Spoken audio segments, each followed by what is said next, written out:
Okay, is microphone working?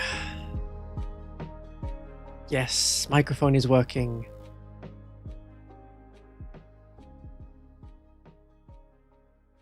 Is background music working? Yes. Yes, it is. That's good. That works. Is having my shirts and stickers sheet on screen making people want to go into the description and buy said stickers and or merch sheet? Maybe not so much.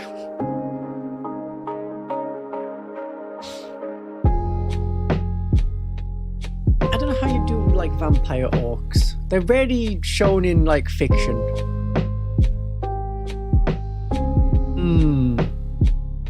You get like elf vampires sometimes. Most vampires are human. Blood axes would be the name of the vampire orcs, yeah.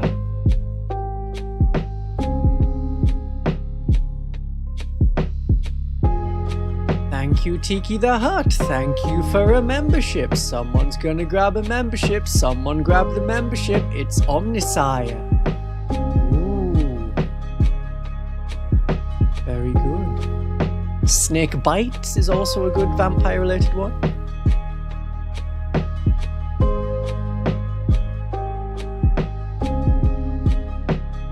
They would have to have very prominent teeth. Would they have upper teeth, like big tusks on the upper teeth?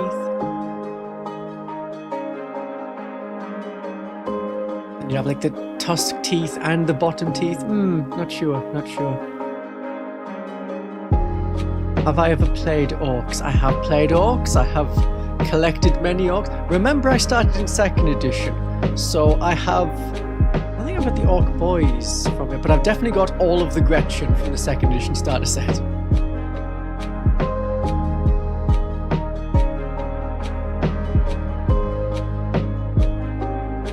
And I have a lot of Orc Boys that I've collected over the years.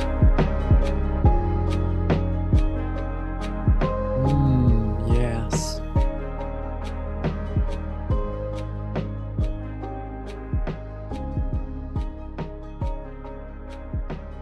Got Warbikers. Warbikers were good in 2nd edition. Although there were vehicles? Weird. I'm like over 40. I'm not over 40 yet. And I'll choose to remain not 40 for quite some time, I think.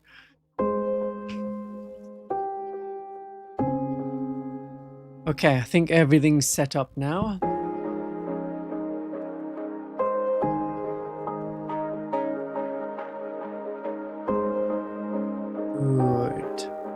Good.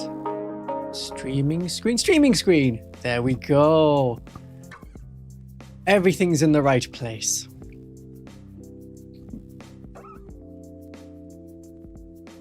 Welcome, Shoutenry. Very good. I can still pass. I mean, for like acting purposes, voice acting purposes at least, I can do anywhere from like late teens all the way to yeah, I can do like 40s and 50s. I've been people's dad before. Can't do like elderly men without just going, young'uns these days.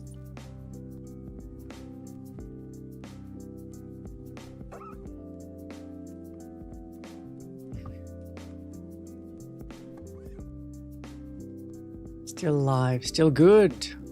I'm trying to think of the major Orc releases that have come out over the years. There was the 5th edition starter set, which was the Orc Warboss, although I had the 3rd edition. I've got the 3rd edition Metal Orc Warboss, which is kind of the same pose, but that one, the metal one, has a big chopper, whereas the plastic one from the 5th edition set had the power claw. I've been people's dad before. What do I mean? But I mean, I've been voice acting, and as a voice actor, I have been the father to like a teenage character. That's what I mean. Someone called me daddy, but they were paid to do it and not by me. Yes, Games Workshop rules have been very complicated and very changey. 3rd edition's rules, way simplified compared to 2nd edition. And that was good for the game, definitely. As soon as you were playing 2nd edition, and if you had like 1,500 points on the table, then the game started to break a bit. Didn't work as well. Yeah, I mean, there's a lot of parts to it. There's a lot of dice rolls followed by dice rolls followed by rolling on unique tables.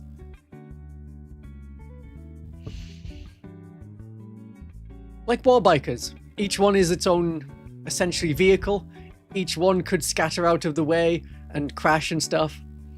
But then 3rd edition came along. Space Marines were 15 points and remained 15 points relatively stably for like the next 5 editions. Sometimes they went down to like 14 points or 13 points for a tactical marine. But that was about it. I mean, when you got to like 6th edition, 13 points for a Space Marine, 12 or 11 points for a Celestian with a gun. And Orks were like 16 points. Then they eventually went down to 8 points. Imperial Guardsmen were maybe 10 points or less. They might be 8 points, and then they eventually went down to like 5 points, and they've remained around 5 points until more recently, where it's like, oh, you've got 10 guardsmen, 70 points. 70 points. Yeah, we're gonna look at the Ork stuff. We definitely will. That's it, 6th edition. 6 points for Orks. Yeah, 6 points for Guardsmen. 6 points for Guardsmen. I remember that in 3rd edition, where you had a platoon structure. You had to fill out your platoon. You didn't have to, but it worked better if you filled out your platoon. 75 points for 10 Guardsmen with 2 special weapons.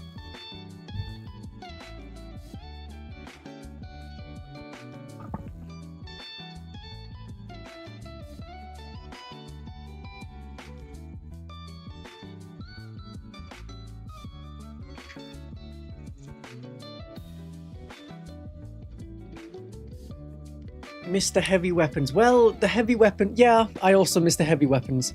It's also weird that they've gone from like 60mm bases to 50mm bases. Going to smaller bases is harder. You generally have to take them off the base. You can't use a base extender for that. Or put them on top of another base. It doesn't quite work. Oh, 3rd edition was so good for so many factions. Chaos had like 2 great codices in 3rd edition. Space Marines had a good codex. They introduced Sergeant Lysander, who was a good character for like leading any tactical squad, really. And it gave you the bolter drill. Very nice. Yeah, Chaos was great. Tyranids had the incredibly versatile, like, build your own unit. Here's a base point for a Termagant.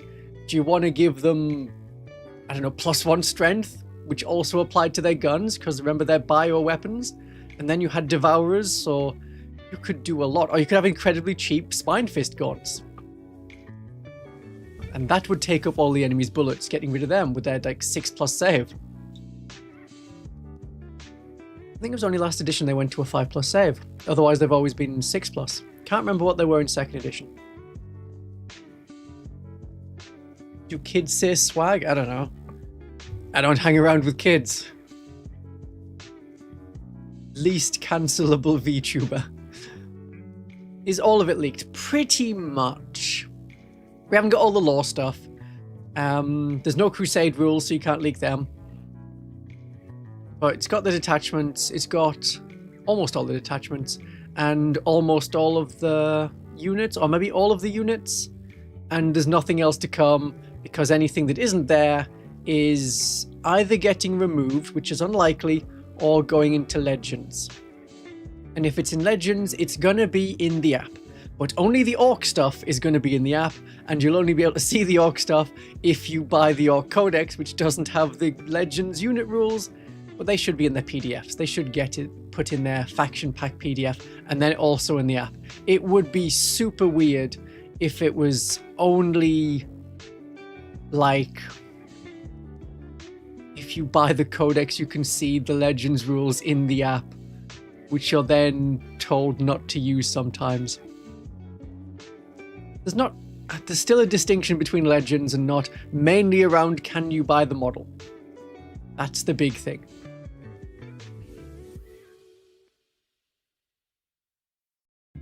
And if you're going to buy the model, there's been a price increase recently.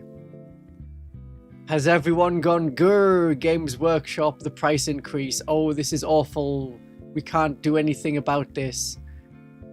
Quick, to the 3D printers.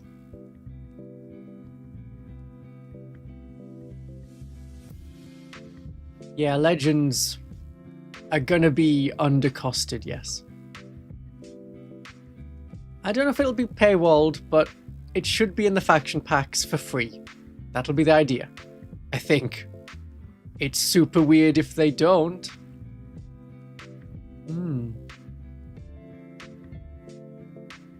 I know what you mean by egg vibes.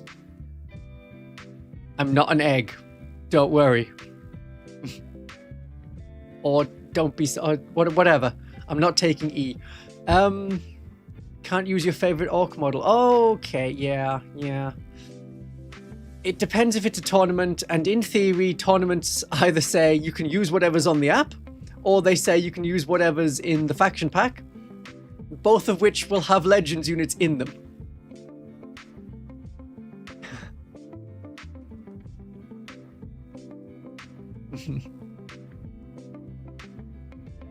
Only certain people know what egg means.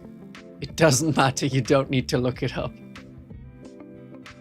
Okay, yes, the price rise. I know people are not generally buying a box unless they desperately need that unit for a thing. I don't know why you would desperately need it for a thing. If you'd like made some sort of army list and then the points changed and then you had to get a different unit for the army list, but you didn't have that unit, so you bought the unit at retail price immediately just so you could build it and paint it right this second. Nah. I don't think there's any need to do that. And people are not going to be very real. The price increase isn't going to do anything for anyone other than be another point of mild annoyance. Again. Is it like a 6-monthly price increase we have now from Games Workshop? But people are not going to switch to 3D printing unless they already have and use a 3D printer. And if you have access to someone else with a 3D printer, I don't think you were saying, oh yes, I don't mind paying £28 for a single model from Games Workshop, but £30 for a single model from Games Workshop, now I will actually talk to my friend who has a 3D printer. And people are also not switching to other game systems unless they already have that other game and people around them that play it a lot. I think the biggest problem with Konflikt 47 is the number of players it has. It needs more players. And if there's someone you don't like, you don't have to play them because they're the only person that plays that game.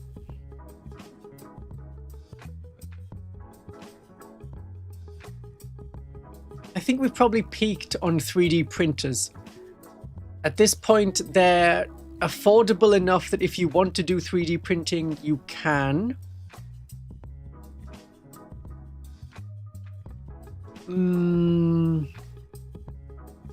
Yeah, but then the problem, of course, is when you look into it a bit more, it's like, right, now I need to pay for the resin, which is the equivalent of ink for the printer, and you need to have a well-ventilated space, and not many people have that in their room, in their house. You can't just cordon off an area and be like, okay, no one can go in there for several days.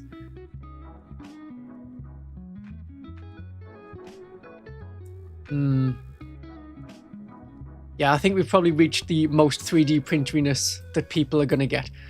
More and more people are selling their 3D printers because they were like, okay, I'll get into it, it'll be great, and I can print all these models. And then they print, I don't know, 50 models, and they find they're not that good at it because it's a whole other skill. So then you still commission people who are good at 3D printing and have like 3D printing companies, and they give you the thing that you want.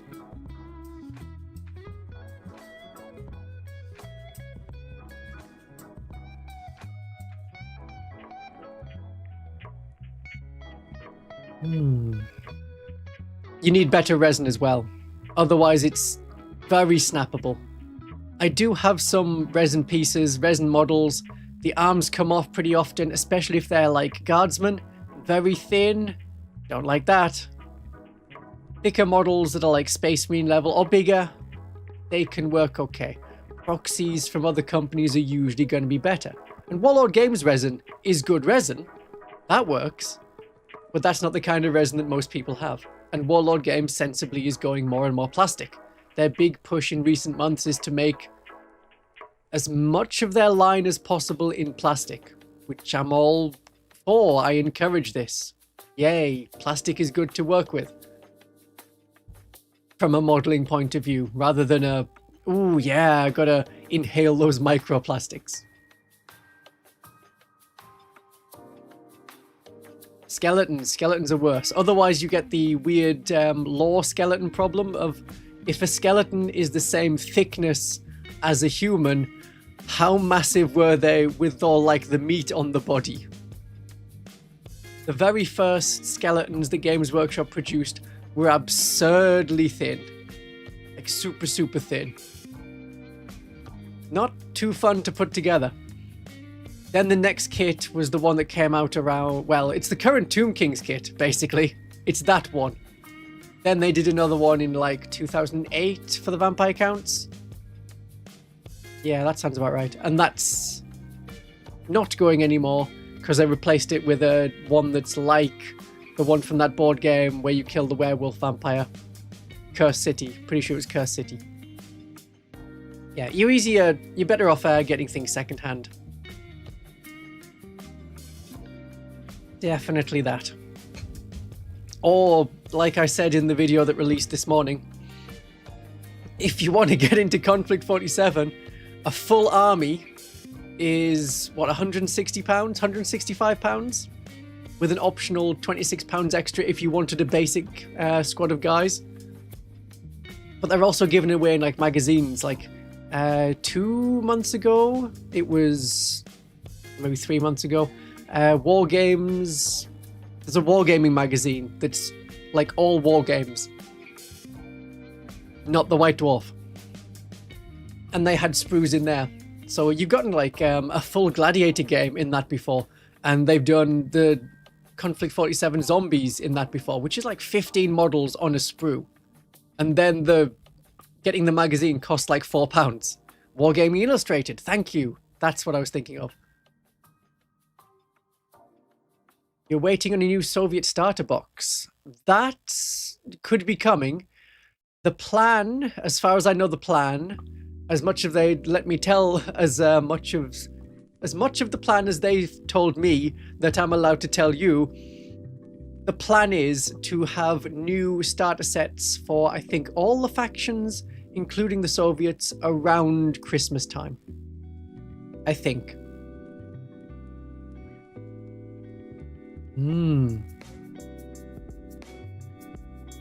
What's Konflikt 47?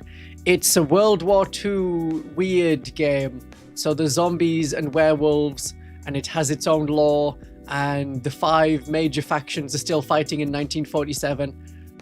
And the Japanese have like rift tech and guns that crush you. The Americans have gone very religious because in Los Alamos they've opened a portal to, in theory, heaven, but probably not heaven.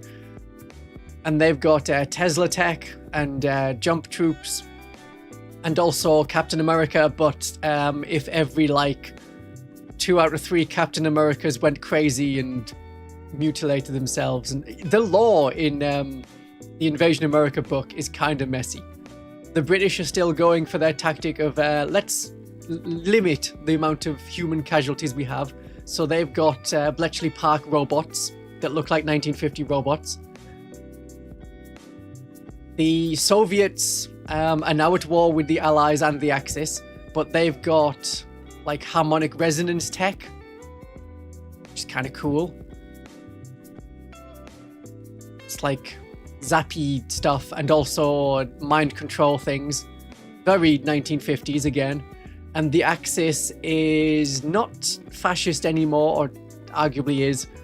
they're not Nazis anymore. They're evil science. So they've got zombies, they've got werewolves, and they've got the essentially Wolfenstein super troopers, like mega armored troopers. Are there any demons? No, but over Dresden there is a portal that's arguably to hell. Arguably. Yes, OG Games Workshop people are doing it.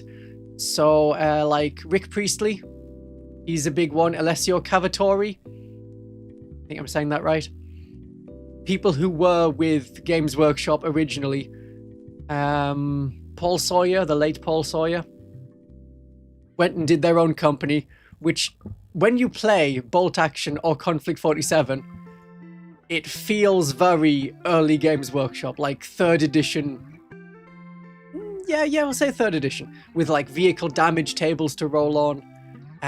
If you get hit by a bullet and you're in the open, that's probably going to kill you, unless you're some super monster, and every faction has their super monsters.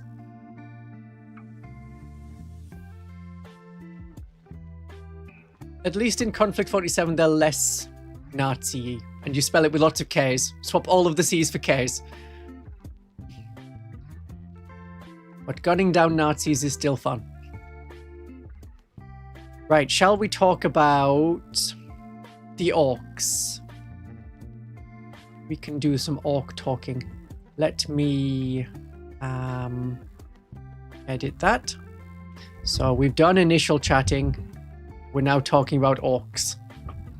That can go there. I will come down a little bit.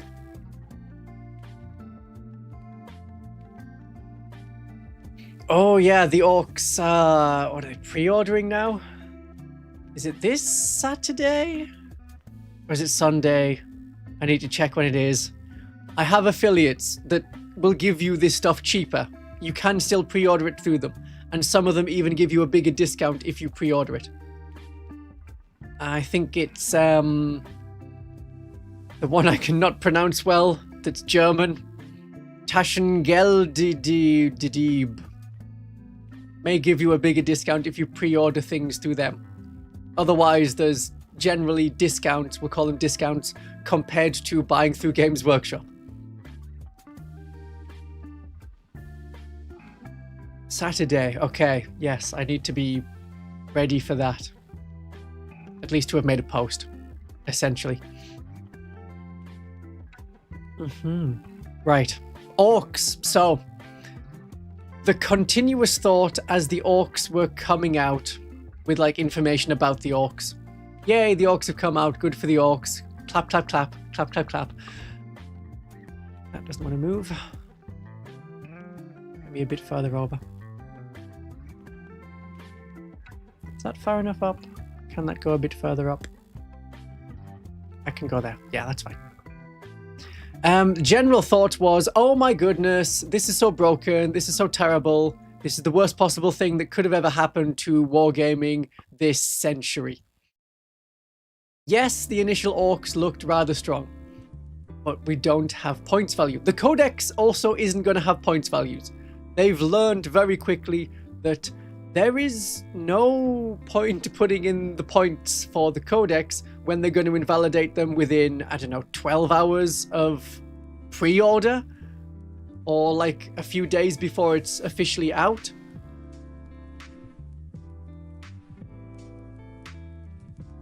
Yeah. So there's no points. The points will determine how strong a thing actually is. So these orc boys, if they are 80 points for 10, that's a problem. If it's 160 points for 10, that's very manageable. Maybe too expensive. But strength 5, toughness 5, a 5+ save.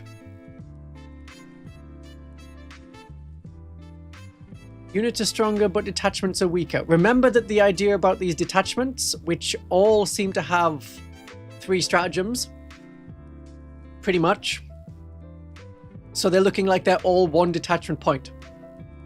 And that's probably how they're going to do a codex in the future. So that's why earlier this week I did a video about the Genestealer cult and the Sisters codexes, looking at what they probably will get when it comes to like detachments and stuff. 100, 200 points seems reasonable for 10 orcs. Maybe. Yeah, one of the weird things I did notice is that what characters can lead what is in the Munitorum Field Manual, which is a web page, and you have to check the web page, and I'll just put that in the chat. Then some point someone can click on it, maybe.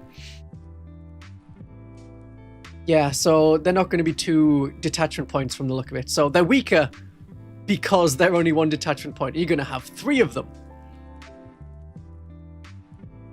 Orcs are going to be so broken when they come out. Yeah, well, looking at more of the rules, I can see that the orcs are squishier.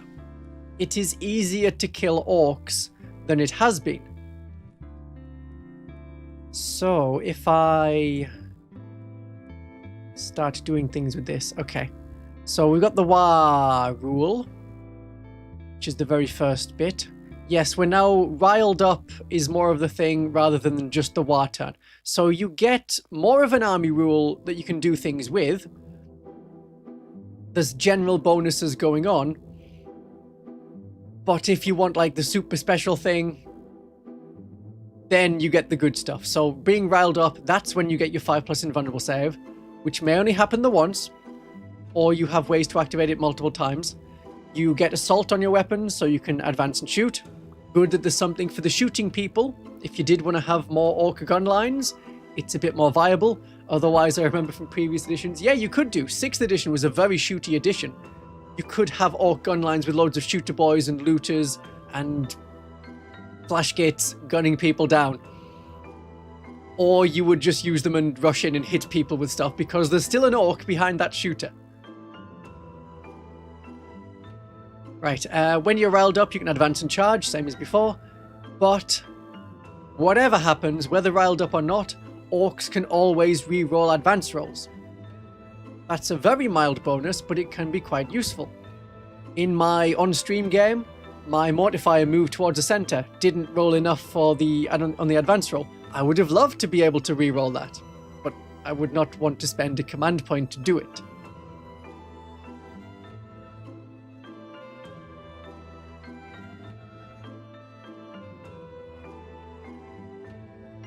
Yeah, so Warkrite says, once per battle per army, at the start of the command phase, you can use the ability, friendly orcs, with the Wa ability are riled up. I think all the units have the Wa. I don't think there's anything that doesn't.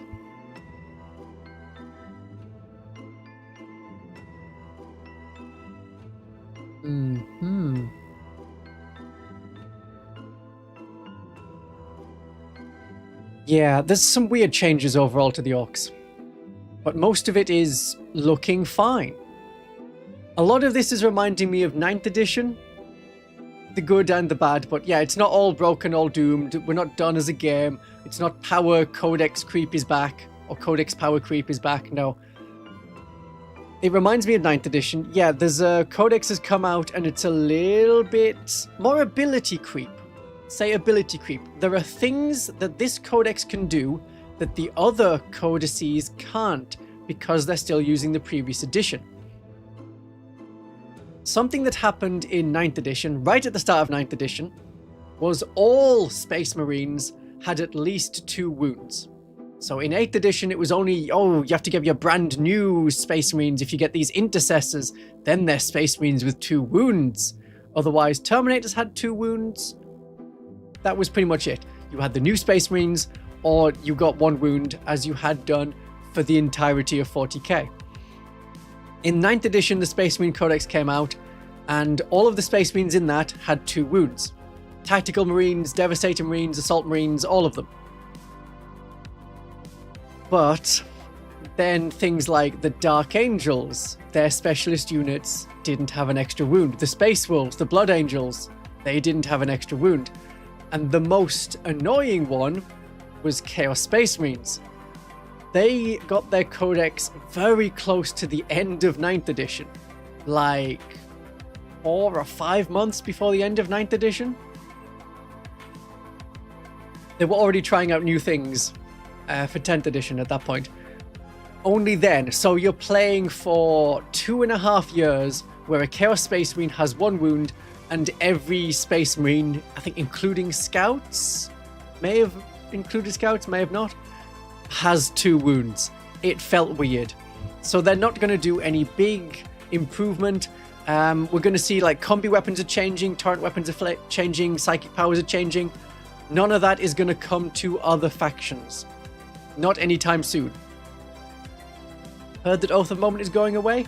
Oath of Moment may go to essentially swap what the Gladius Task Force does. So Gladius Task Force may get the Oath of Moment. So there's 1 detachment where you pick an enemy and then you'll get fully rolls to hit against them. And every Space Marine chapter faction, regardless of detachment, will have the tactics. Not called mission tactics, that's a Deathwatch one. But the tactics. The doctrines, yeah. Assault doctrine, tactical doctrine, and the Devastate doctrine. Oath was not great as an ability. Yeah, I see people, you say like it's going away and people are like, that's fine by me.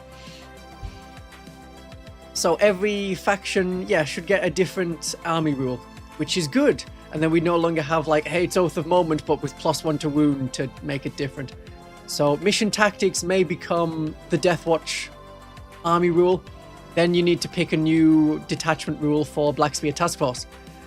Assuming you can keep Deathwatch around, which they should. I suppose they could work as like a 1 detachment point detachment. It's for a couple of units. I don't think Deathwatch veterans are going to go away.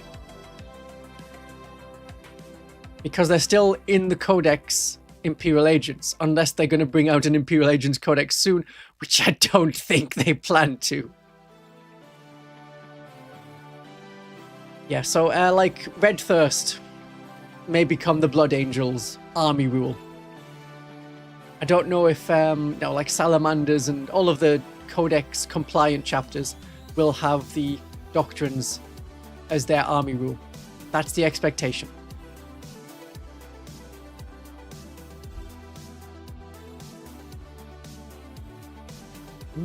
You're most welcome. I can stand up a bit more. I'm going to chat for a bit longer about the Ork stuff, but I'm here.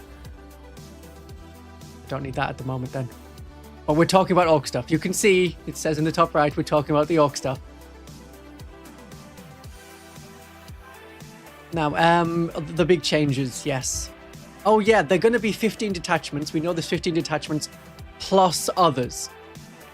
At least Equatorial Warhordes, maybe more of them. If you look through the different ones that are in the faction pack at the moment, they may continue to have the detachments from the Armageddon book, like the Return of Yarrick Armageddon book. But something like Tactical Brigade is replaced. I'm pretty sure that Mordaka is replaced with Shooter Boys as a detachment. So it's 15 plus maybe another 4. So we may be looking at 19 different detachments. Or they may get rid of some of them. It's like, yeah, it continues to be viable into 11th edition for 5 minutes. Then it'll be the same for the Space Marines. We might see a big cutting down of Space Marine detachments. That would be ideal. Like when you got a Raven Guard themed one and also one where you take Ethan Shan and it's Raven Guard. They could be merged. Have 1 detachment rule if you're taking it generally, and if you take that special character, you get a second part to the detachment rule. There's no reason to have them separate. Right, big changes that are coming to the Ork Codex that will affect other codexes eventually. Eventually. Like with Space Marines getting 2 wounds, when the Codex comes out, at that point, you will probably get this bonus, like the change to combi weapons. The combi weapons that the Orcs have, they're gonna have 2 firing modes again. That's the idea. Let me quickly scroll through this. My goodness, there are a lot of detachments to flick through. Including a flying one. Ork boys, I'm looking for ork boys. They were here. Come on, ork boys. So many units. Okay, there we go. I found them.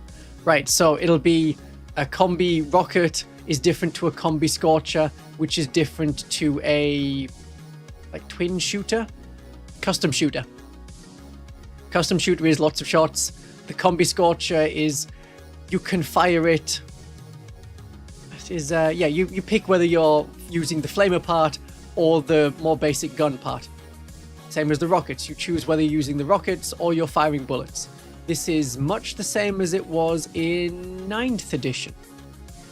Because earlier editions, like, say, 4th edition, if you had a combi weapon, once per game, you could fire the other special part. So if you had a combi melter, once per game, you could fire it like a melter gun. Otherwise, you had to fire it like it was a bolter. In 8th edition, you could fire both parts at once, but at -1 to hit. Custom shooter. Yeah. Then Terminators will get... It was like, because it was at the end of 9th edition that they got merged into one. It was just a combi weapon. Combi flamer, combi melter, combi plasma, all the same. Because we had a bit of a bits problem. The optimum thing to do with Chaos Terminators was to have combi plasma. Drop in behind the enemy and fire a load of plasma gun shots, essentially. 5 Terminators, all of them with a combi plasma. That's 10 plasma gun shots. Wherever you need it. And so people were like, okay, I'm going to have to buy these bits separately because you only get 1 combi plasma in the Chaos Terminator box. So they thought, okay, well, if we merge them all together, that'll be fine. That'll fix the problem. And so 10th edition had anti-infantry on a 4+ profile for all of them. This is something that people didn't like. They said they were taking away flavor. So as we do, the pendulum swings back the other way. And so we're going to have different kinds of combi weapon. So when you get like the Battle Sisters, their superior will probably be able to have a combi melter or a combi flamer. Or combi plasma. Is that still an option? Yeah, I think it's an option. You shouldn't take it because plasma. No, not in the Holy Trinity. Depends which way you want to do it. Some people will be happy with this. Some people will be like, now there's a less optimal way to do it. And they're not going to cost different points. Probably. So combi weapons are one thing that's going to come eventually to all of the things. Torrent weapons is the other one. They're still going to auto hit. By default, that is also ignore cover. But they don't ignore cover. So if there was ever something for like these new torrent weapons that says, if this unit gets the benefit of cover, increase their armor save by 1. I think Traitor Guard have that as a rule. But it may just be if they're on an objective, it might just say that. It probably just says that. But hypothetically, if it was like, if this unit is getting the benefit of cover, increase their armor penetration. The current flamers from 10th edition into 11th edition will be able to ignore that as well. The new ones that are torrent will auto hit, so -1 ballistic skill, they don't care. And they have blast and a set 3 attacks. So sadly for hand flamers on like Seraphim, I'm no longer rolling 4 dice and being like, ooh, 20 shots. It'll be 12 shots plus blast. So if I'm firing at a squad of, say, 20 cultists, then that'll be 28 shots. That'll work. That'll definitely work. But the more you... so you're meant to definitely shoot at the bigger things. It was more of a problem in like 8th edition where you would roll d6 against a character that's on their own and be like, yeah, I'm just flaming this one character loads of times. Doesn't matter if I'm flaming 10 people or flaming 1. No firing hand flamers in combat if they have blast. That's a problem, yeah. Or maybe the close quarters pistols will not have blast. I could see Hand Flamers not having Blast. Yeah. They might not have that in their variant.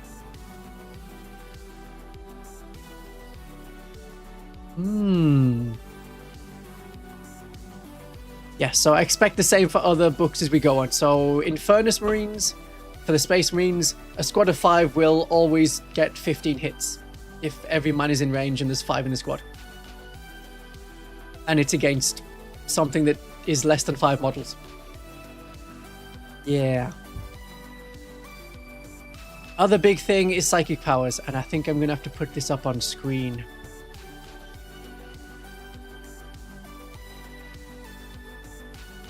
So, psychic powers. We see this with... I will go through these. Is it that one? Here we are, the Warband, especially the Warband. Is that big enough on screen for you? Can you see that well enough? Otherwise, I'll read out what I'm talking about. Warband, yes. So the idea is, it's sort of getting psychic powers back. It's a little bit the way Age of Sigmar did it. A little bit. If you have that as a frame of reference, you know what I'm talking about.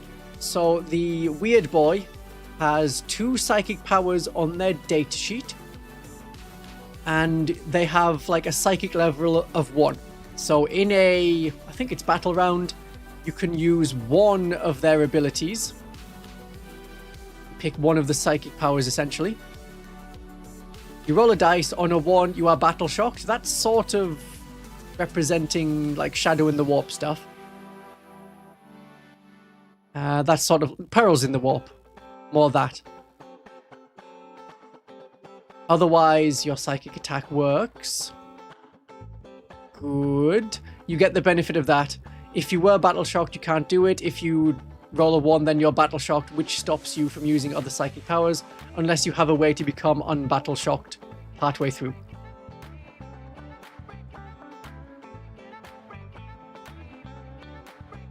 Where was my notes on psychic powers?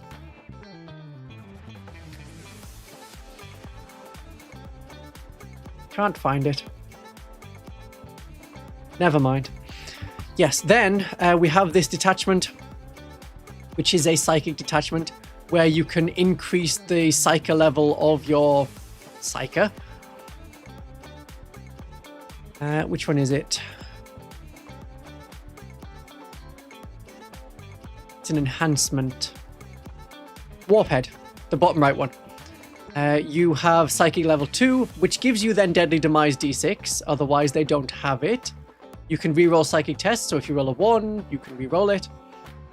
And that will let you cast 2 Psychic powers. In the Warband, there's 2 extra Psychic powers available as detachment rules. So if you want a good Orc Psyker, you would take this, and then you've got access to essentially 4 Psychic powers for each of your Orc Psykers. And you pick whichever one you want. Yes, the Werboy, which is like the Beast Snagger variant, they don't seem to have rules. They're gone. So they may get rules in Legends, otherwise you just have to use them as a Weird Boy.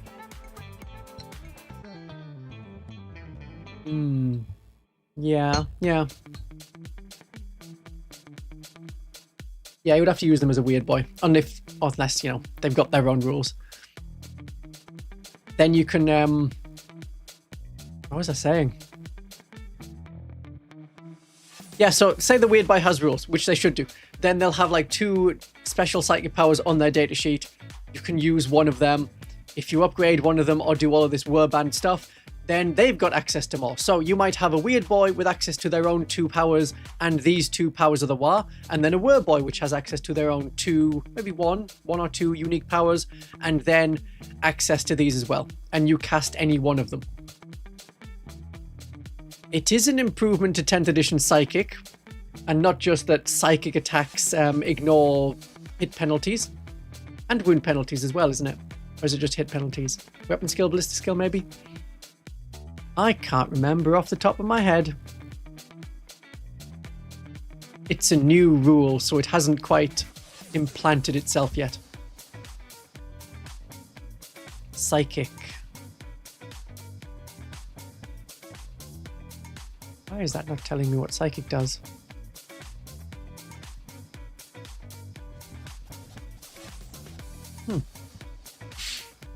Never mind. Weapon skill, ballistic skill, and hit rolls, right? So it doesn't affect wound rolls. Okay, that works.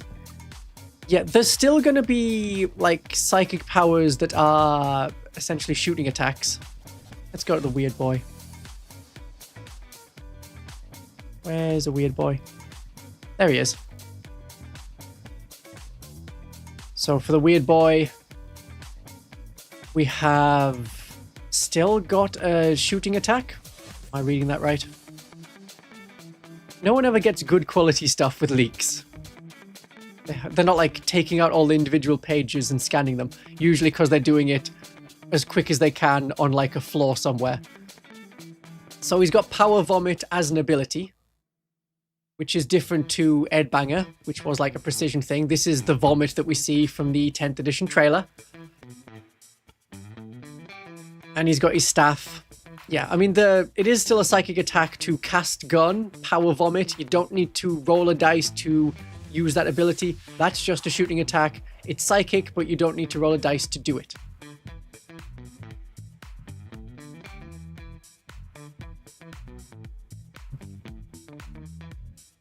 Is this Brad and Eric from Warhammer?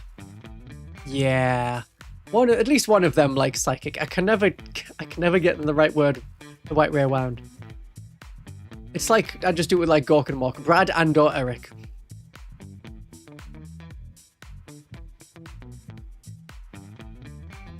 Right, so that's psychic stuff. Yes, so psychic powers will come along.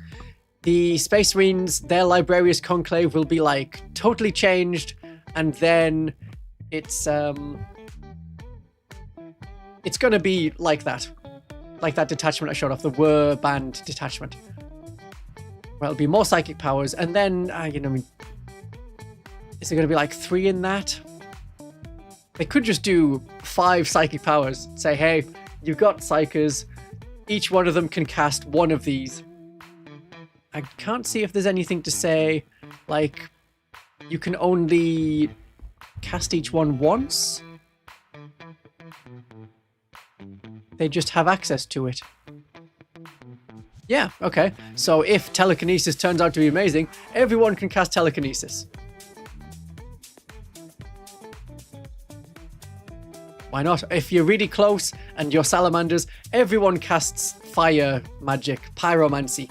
Why not? If it's good for your faction, if it's thematic, if it works with the rules, yeah, you'll do it.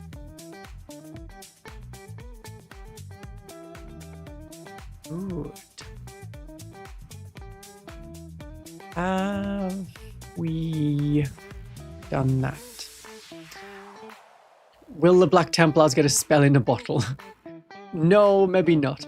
But factions that don't do psychic stuff, like Necrons, like Black Templars, like Sisters, like Dark Eldar, may get something different. So Sisters may get prayers, super special things. Like, ooh, we can essentially do a psychic power. And on a 1, they got Battle Shock. Yeah, it'll be a prayer. A prayer that's basically a psychic power for all purposes, except it won't have the psychic keyword. I cast Holy Light. Yeah, that's what it'll be. Necrons will be like, oh, I do some weird tech stuff, and it'll be mainly around the Mancers. Technomancers. Chronomancers. All of them Mancers. Things like that.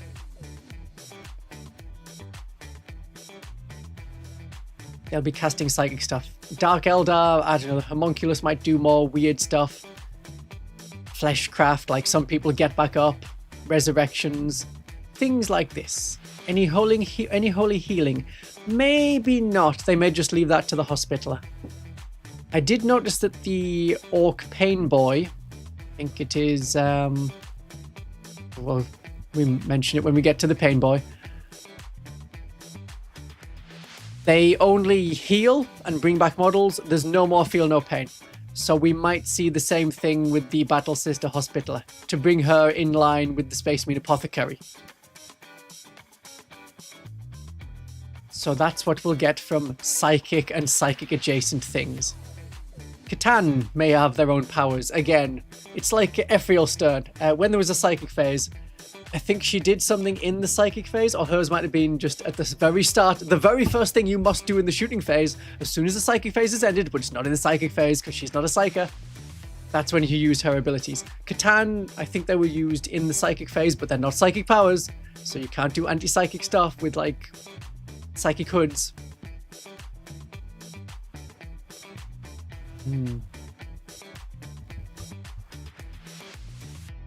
Right, Warhorde is the basic, as we've seen it. It'll be the 3 detachment point detachment. Will Magos be good? The Gene Stealer Cult Magos. When they could use psychic powers, they were very useful.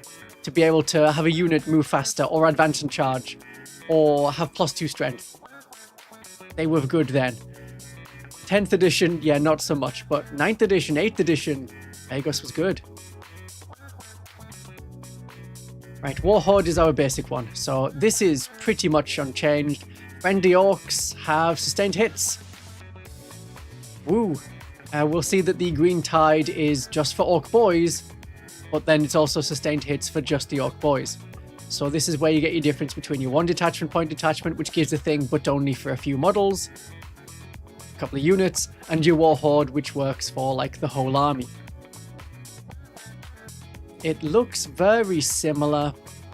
Follow Me Lads is an enhancement that gives you +2 movement rather than +2 on the charge, which there was a stratagem for that. So there's no more doing the jump and then making a charge on a 7. Instead, we've got, like, Orc vehicles can have cleave, or +1 to their cleave if they already have cleave. Breaking Hedge, you can do D3 mortal wounds, and then your unit's no longer battle shocked. You can have an Orc unit's melee attacks have lethal hits. A lot of the Orcs are going to get lethal hits either on the charge, or it's like lethal against non-monster vehicle. So they'll get lethal hits against infantry, and lethal hits against, like, bikers, beasts, swarms, things like that. Prayers. Yeah, I mean, Templar prayers could work. Sort of. Yeah. Do I think Warhorde will be 2 detachment points? I'm pretty sure they've already said it's 3 detachment points. Because it affects, like, everything in the army. And for the size of it, it's a 3 detachment point size detachment. Because it's all of the Orcs get to have sustained hits. It's the enhancement, so any Orc character. All of these stratagems are like Orc vehicle, sure, or Orc mounted thing, or mounted, or an Orc vehicle. Otherwise, it's like Orc infantry generally, or an Orc unit. Any Orc unit gets lethal hit. So that could be a vehicle, that could be Warbikers, that could be the mounted unit, that could be Gretchen. I'm pretty sure they count as Orcs. Yeah, Orcs is never beaten, so fight on death on a 4+, 1 command point, rather than like a guaranteed fight on death. I don't know if Warhorde was previously guaranteed fight on death. Orcs is never, yeah, it was 2 command points for guaranteed. Generally, it's either 1 command point and it works on a 4+, or it's 2 command points like it is in the Sisters, Hallowed Martyrs, and then you're guaranteed to have every model fight on death. And close range Daka is an Orc unit gets rapid fire. If it already has rapid fire, increase the amount of rapid fire. These are all very general. They're going to cover all of the bases. I'm pretty sure this is a 3 command point, a 3 detachment point detachment. What if they bring back having the Black Rage before battle for the Blood Angels? I very much doubt it. That was thematic, but awkward to do in 3rd edition. Pretty sure it was 3rd edition. Where you'd roll for each of your units, and on like a 1 of those models in that unit gets the Black Rage and joins the Death Company. So you increase the number of Death Company models you have. Sort of meant swapping out some models and having awkward sizes for units. Does Games Workshop have most or all of the codexes written out? No chance. What we saw a lot of in 10th edition, and I don't think they'll have been able to accelerate this in any way, was a codex would come out and it would solve the problems of like 6 months prior, or maybe a year prior. Yeah, it was 2nd edition and 3rd edition for the Black Rage. So the change to Cult Ambush, that was a big change, sort of a fix, but they'd already done a previous fix around December. Or for the Sisters, a lot of the things they were fixing were problems that Sisters had like a year ago or 6 months before. They were not, this was not a codex that was finished like before the index. So they'll be doing, they've got Space Marines out. We don't know what's after this. There's no roadmap. Don't think people would really care if there was a roadmap.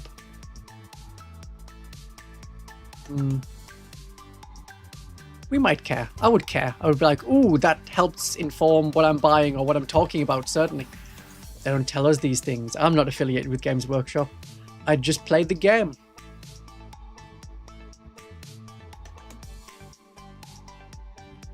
And you don't even know which codex would come out after Space Marines. No idea. People might think Tyranids because, oh well, Tyranids were the start of last edition, but no. Not necessarily, because how long did it take for them to do Necrons? Rumors of Tau and Custodes?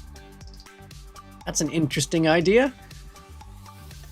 So the Ethereal of the Tau will get like a psychic ability, but it's not a psychic ability. Hello. Sure, yes. It's Imperial agents, but 3 other factions become them. They might have to do something to... They're probably going to spend quite some time up until Christmas rebalancing the Space Marine sub-factions to make them work with the new book. Like Space Wolves, like Blood Angels, like, oh, we didn't realize that this affects that, or we've got inconsistent weapons, they might not care about that. Black Templar Flamers were different for quite a while. Deathwatch Flamers, they're very different. Yeah, there's no reason to think the Chaos Demons won't get a codex this edition. I don't think they're going to tie in codices with different games.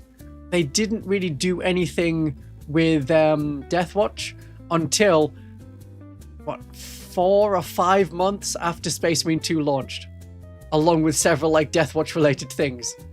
And that was when they were doing Imperial Agents. Oh, I suppose you'd say like, oh look, we put Deathwatch in Imperial Agents. Go buy some Deathwatch. Not so sure. Not so sure. Will I need to buy the new codex to keep using the app? I'm afraid so. That's how it works. Your previous code will be invalid. You will not be able to make new army lists for the orcs with the new codex and new rules, and you have no choice to go and continually use the 10th edition style.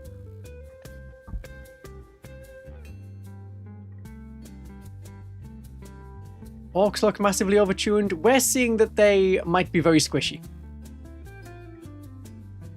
Yeah.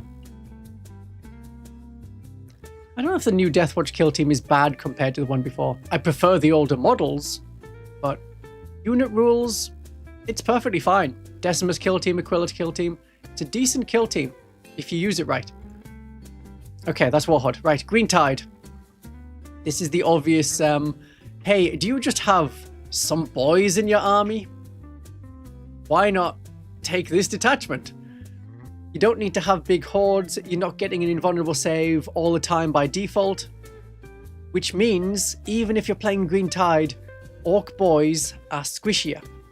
They're toughness 5, as they were through 10th edition and the end of 9th edition. 5+ save, no invulnerable save, no 5+ invuln save, no 6+ invuln save, no more feel no pain from a pain boy. Orc boys are going to be much easier to cut down. Even if they hit harder, because they're strength 5, and they get like lethal hits on the charge, and from the mob-handed brutality rule, any Orcs infantry unit that made a charge get lethal hits against non-monster vehicles. It's a good detachment for any Orc infantry. So you could combine Green Tide with Bully Boys and then your knobs and mega knobs are gonna hit even harder when they charge. Assuming when we get to them, they're not already getting like lethal hits already. So boys, just having sustained hits, it's not going to go well with Warhorde, which is why I think Warhore's probably 3 detachment points anyway. We'll find out in, what, 2 weeks' time. There's meant to be a balance patch soon. It's evidently, or probably not this week. I'm hoping it's not tomorrow. I am not ready if there's a balance patch tomorrow. So next week, I guess. What, the 26th? Probably the 26th. Then it'll have been just over 4 weeks since the last balance patch.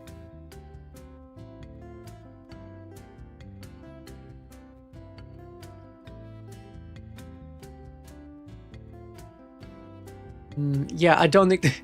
I'm not saying they're going to have 80% win rate. I think they'll definitely come down because they were winning more recently from Green Tide being very tough and lots of boys and taking and holding and killing stuff. That's not as tough anymore. You're not going to stick a pain boy in and survive. You got no invulnerable save anymore. The boys are going to come down much easier. Yeah, there's no digital only option. You can't choose to buy a code and then you're set. People would still buy the codex. There's people who are still interested in getting past codexes because it's got lore and colors and paint schemes and stuff in them.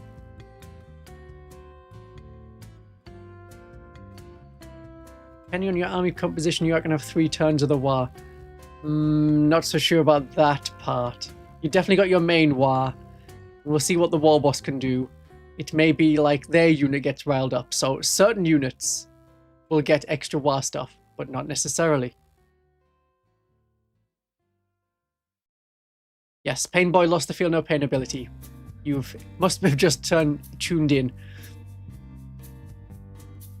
A reduction in rerolls? That'd be interesting. So Green Tide is going to be 1 detachment point. If you look at it, this right here, this is a 1 detachment point looking detachment. You've got 2 enhancements. You've got a detachment rule. You've got 3 stratagems. Yep, that looks like 1 detachment point. If it turns out to be a bit too good, if it's like, oh, okay, all Ork infantry having lethal hits on the charge, oh wow, yeah, they're 1 go turn, but also generally it's working all the time. Their 1 go turn is too strong, it's too much. We'll just make that 2 detachment points, and then people will have to pick, oh, I can't have my Psychers and my Bully Boys and my Green Tide. They may switch out Green Tide for something else, or they'll keep Green Tide and just add the Bully Boys. Nice to see the Ard Boys as an enhancement. You can take that on up to 3 of your boys' units, then they get a 4+ save. Having played Gene Stealers, Pure Strain Gene Stealers, with a 4+ armor save, 5+ invulnerable save, toughness and strength 5, it's pretty good. Yeah. I think the Ork boys will probably be... I can't see them being less than 100 points for 10. No way. Absolutely no way. There's a lot of guns on the unit as well. They've all got choppers, they've all got shooters. There's 3 special weapons. There's the Ork Knob special weapon. A mob of 20 gets 6 special weapons plus 2 knobs. It's nasty. Ork boys get an extra attack as a stratagem. Alright, auto pass a battle shock test. Alright, yeah, it's mob mentality, right, yeah. So there's a unit that has at least 13 models. You pick another unit within 12 inches that may already be battle shocked. Then, for 1 command point, they pass their battle shock test.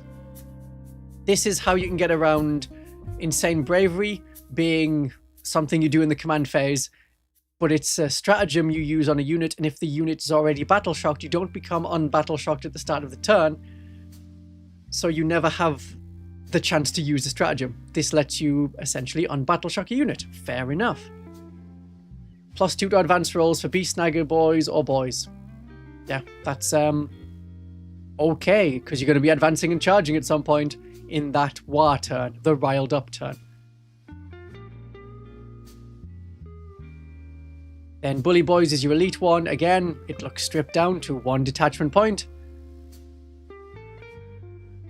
Yeah. Decent. Looks decent. Yeah, Green Tide is going to have been gutted because it's gone down from something that was meant to work for your whole army if you put everything into Orc Boys, and now it's going to be one detachment point to make the boys a bit better. So, weirdly, despite all the detachments, this edition, this 11th edition, is going to be less about having one thing and doing it lots as your army, and more the different aspects of your army work well together. So if you were previously doing Outlander Corps, Genestealer Cult, and so you have 30 bikes and 5 Ridge Runners, like a 2, a 2, and a 1, that's not going to work as well in 11th edition, probably, because there'll be a much more toned down detachment or split into 2 detachments. Someone's doing innuendo. So, Orcs look like they can put out a lot more damage, but with the Green Tide not giving you an invulnerable save, with the Pain Boy not giving you a field of pain, it'll be much easier to kill the Orcs. Weirdly, the Orcs are going to be more of a glass cannon army, but one that can take a bit more of a hit than other glass cannon armies, like Genestealer Cult, like Eldar. Have you ever done an Overwatch or been allowed to do an Overwatch against an Eldar unit? They die pretty quickly.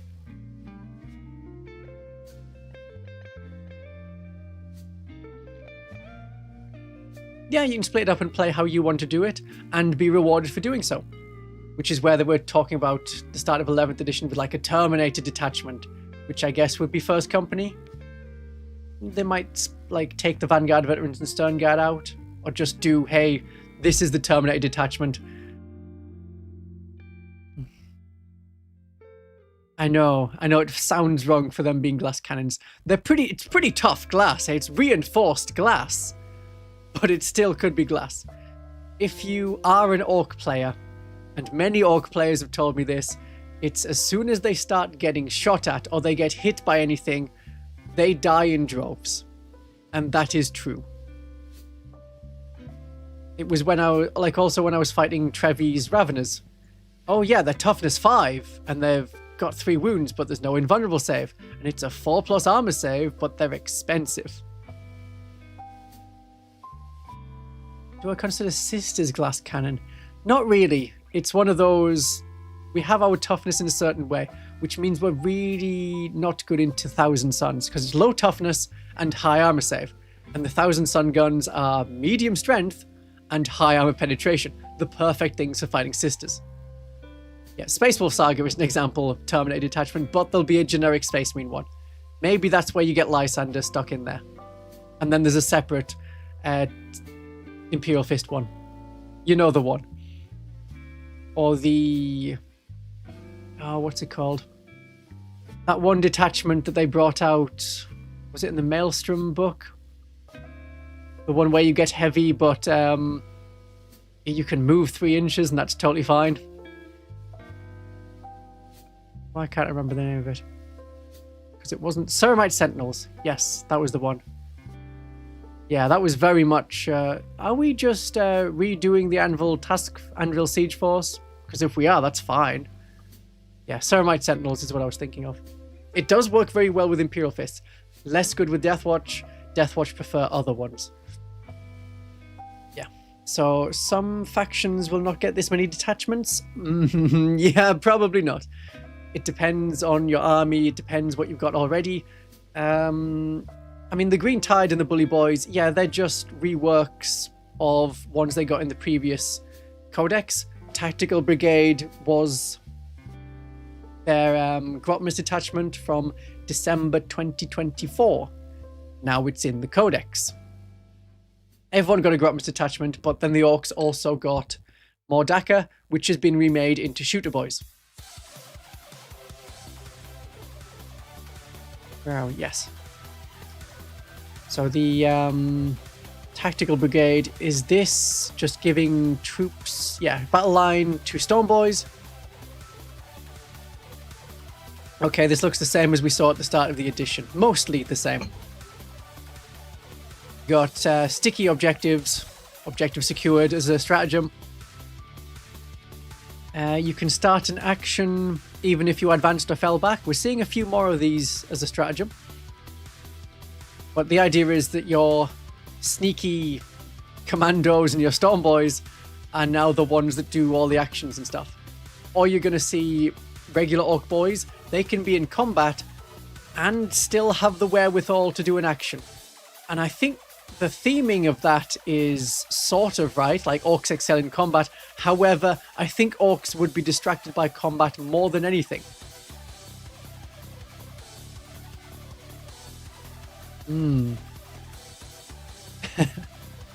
Yes, I'm drinking tea. Right, then the wreckers are your big tank busters. Well, yeah, breaker boys, tank busters, also flashgists. All right. They can reroll hit rolls of 1 if they're attacking someone on an objective, or if they themselves are on an objective. That's very restrained as far as rerolls go. I would like to see fewer rerolls in the game. We had loads in 8th edition and 9th edition and 10th edition, and playing Konflikt 47 where there's like no such thing as a reroll, it's refreshing. It is like, I was hitting on a 2 and I missed, so that's the odds you were playing. Yeah, not, I failed on a 2, I'll just reroll that. Yeah, I didn't fail this time. It takes a lot of the drama out having rerolls. But people quite like the idea of, if it wants to be consistent, we need consistent damage. And orcs have never been about consistent damage. They're more random. They're like Skaven, but in 40k in terms of randomness. Orcs in like Warhammer Fantasy are very... Yeah, it's random because they had like the mob stuff, and they might start the animosity. They might start fighting before they get into the fight proper, and so it was one of those armies that could break before the game started, really. Like vampire counts, if your vampire blew themselves up from magic, the enemy didn't need to be there. But in 40k, orcs are much more goofy. The new models look more scary. But yeah. I like English breakfast tea best. I'm not having it now, because it's afternoon for me, but... Oh yes, and Goblin Fanatics, yeah. Yeah, if you take the current points of the orc stuff and add all this stuff on, like all of these rules, then the orcs are overpowered, and that's what people have in their mind. Current points, new rules. But no, we're gonna get new points for this stuff. And that'll be the decider of how strong it is. Plus how quickly people can figure out how to use it well. Oh, you can have a captain's hat, which I think is mainly meant to be... Oh, it's Big Mech or War Boss. Right, yeah, okay. Captain Badrook should still be around. There should still be Legends rules for Captain Badrook, who was someone who gave full rerolls. Now it's just outflank. Yeah, strategic reserves. You can redeploy units, put them in strategic reserves. Yeah, it's one of them.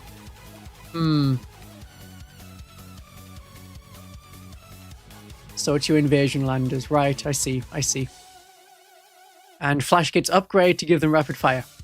Yeah, they could be quite nasty. It's a weird mix of things, though. You've got your tank busters and you've also got your flash kits. Their weapons have 3 firing modes now, some of which are good at taking out tanks, sort of, but it's only like 1 attack on the anti-tank profile. They're like less good obliterators. Grunt Swarm is the fun one. That's gonna fit. That just fits, yeah. I like the look of Runt Swarm. It's not that good as a detachment, but you could have your Gretchen Rebellion, Gretchen Revolution. Yeah. So, let's see what we got in the Gretchen. The Gretchen are now set up so that you can have the Gretchen from Armageddon, and it's a unit of 10, and that's fine. The Runt Herd is going to be a separate person you can add on as support. So if you have the previous Gretchen with Runt Herder, which are the models you can see in this picture, you can still have all of them The Runt Herder isn't wasted. It's a support character, so you get better leadership, and you can, like, I think eat some of the Gretchen to pass a battle shock test. Yeah, that sounds right. The Gretchen have also got... they've got objective secured. They've no longer got the gain command points from, like, taking loot. And they've also got a rule where you can fit twice as many in a transport. Like, they only take up half of the transport capacity. And they've got a 6+ save. It was very weird in 9th edition, where they needed to up the toughness of, like, everything. Or, like, the resistance to stuff. This is where you got the Armor of Contempt rule. Imagine the Armor of Contempt stratagem, as it is in, like, 10th edition, but it's always on, all of the time, on every unit in the armies that have power armor. Chaos cultists with always on Armor of Contempt. Every Space Marine, every Battle Sister, always on Armor of Contempt. Because the amount of armor penetration in 9th edition was absurd. Power creep was incredible. And not in a good way. So the Runt Herder is going to give them a better leadership. Yeah, and if you fail your battle shock test, you can knock about some couple of Gretchen. Smush some Gretchen, and then they don't run away.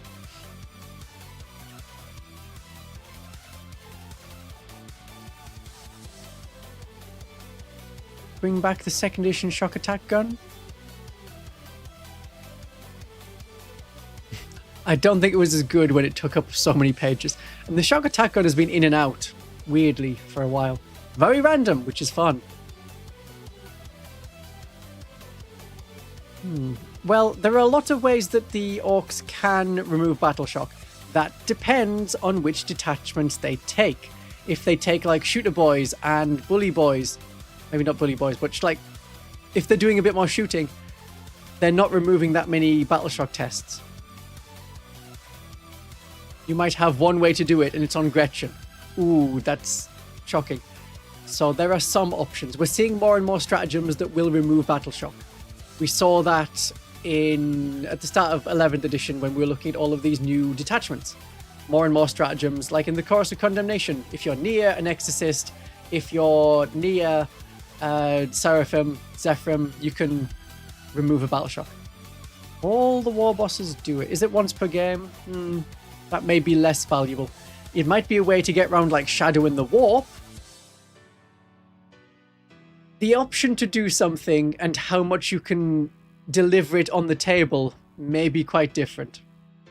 Like, oh, the sisters can always just destroy tanks with a miracle dice of a 6, but are they going to get a miracle dice of a 6?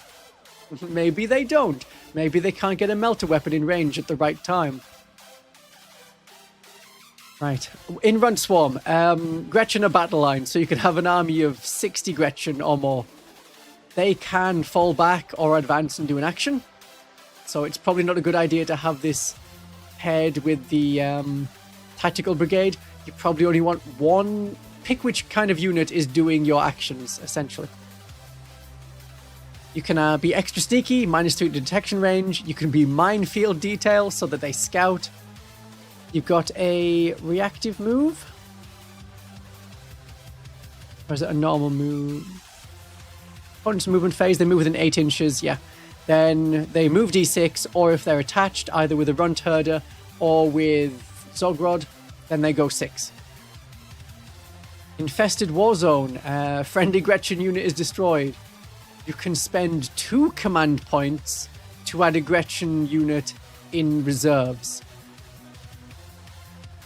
This one doesn't say once per game. However, if the ruling sticks, as it currently does of the, like, 4 rules that are in the 11th edition core rules patch, to say, yeah, anything that lets you add another unit or replace another unit that was destroyed, that's a once per game ability. And Grot Shields is back, which is kind of fun. So if there's a Gretchen unit within 3 inches of the Orcs, it could be behind them. They get shot at. Every successful hit kills a Gretchen. There's no need to roll to wound, no need to do saves. The hit kills a Gretchen, and that's it instead.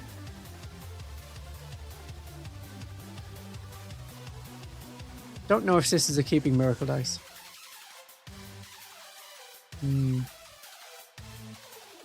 Our game is taking longer in 11th edition. I was one of the people that started that discussion by saying, yes, it is. It does take a bit longer. Their idea of, it'll be about the same, it hasn't borne out. There's the setup time, whereas previously you could say, okay, we've got some either tournaments where it's like very big templates and they can be set up on the board before anyone starts playing, and it's there and it's done. Now you've got to redo the board before every game, depending on which dispositions you have, depending on if you're on map A, B, or C. Also, there's a lot of things can happen earlier. So we've got like first turn charges are much more common. There's a lot more involvement. There's more detachment rules because you can take 3 detachments. Definitely a rules creep involved. So we're seeing, was it even at tournaments, like 40% of people, even on chess clocks, are not finishing the games. They get to the end of round 3 or the end of round 4, and then they start talking it out. That's not a good idea for the game, because a lot of people are thinking, well, I've got all these secondary missions, I can score them in the last 2 turns. Yeah. It'll take less time if the new codices also remove feel no pains and rerolls? Possibly. But right now, it's definitely taking, I would say, 20 minutes more to play a game. 4 hours is the average now for 2,000 points for the normal person. So I'm recommending that people play like 1,500 points, or that tournaments will give more time, but they can't really give more time because then you don't get as many games in. There are some tournaments that are doing like 2-day events, it's 2 games then 2 games, rather than 3 games on one day, then 2 games on the next day, then you go home slightly early. Setting up terrain takes some time. What you can start doing it is like eyeball it and put it on about right. Hey, you could start playing after that. Then you can start correcting it from that point. Yes, 1,500 points is bigger than older 2,000 points. A lot of that is at the start of 10th edition, they removed war gear. So a unit that was 100 points, plus then 20 points maybe for war gear, then it's now just 100 points. So every unit is like 20 points cheaper. And once you've got 10 units, oh wow, that's 200 points. You're playing with 200 points more than you would have been in the previous editions. And yes, I remember 1,500 points being the norm, and that was a good size. Okay, shooter boys. So this is more DACA. This is more DACA, but it's not more DACA, but it is. It's more DACA. So orcs always have assault on their ranged attacks. While they're riled up, they get +3 range. Because you also get assault when you're in the war, or riled up. Sure. Call it the war, call it riled up, whichever one you want.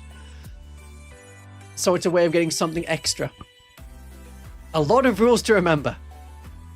Because you've got to remember your army rule, your detachment rule, your multiple detachment rule, your 3rd detachment rule. All of the stratagems available, because we're going to be going to 9 stratagems. We are already at 9 stratagems. If you're playing 3 detachment points, and you've got 2 detachment point detachment and another 1, that's 6, and then 3 stratagems. So you've got more stratagems that you need to remember on top of your core stratagems. Then you add like a unit ability, or your unit has 2 unit abilities. And then you add the character abilities, and each character in the unit, which has 2 characters, has 2 unit abilities. And there's 6 abilities that you need to remember, plus your army rule, plus detachment rules, plus stratagems. If people are going to play 40k correctly and not get so far through it and think, oh yeah, I forgot a lot of the things I could do, it's going to take more time. We need more time. So we've got extra armor penetration, any orc infantry unit, so that could just be orc boys with AP 1 shots, and they have a way of getting themselves to ballistic skill 4+ once per game. That's nasty. I'm noticing that a lot of the orc stuff, I'm surprised how much orc shooting has hit on a 4+, or has ignore cover, or has once per game get +1 to hit to shooting. I suppose the idea is it's to compensate for cover, Otherwise, the orcs are hitting on a 6+ in the majority of the time. In 2nd edition, they were hitting on a 4+ when shooting. I'm just saying. They are trying to copy 2nd edition if you look at like box art and stuff. And theme, and we're on Armageddon. But yeah, orcs could be weirdly good at shooting as well. And this is helping. So if you had the Shooter Boys detachment and you throw in the Green Tide, you can have some incredibly good orc boys that are decent at shooting, decent at combat. They'll just die quite quickly.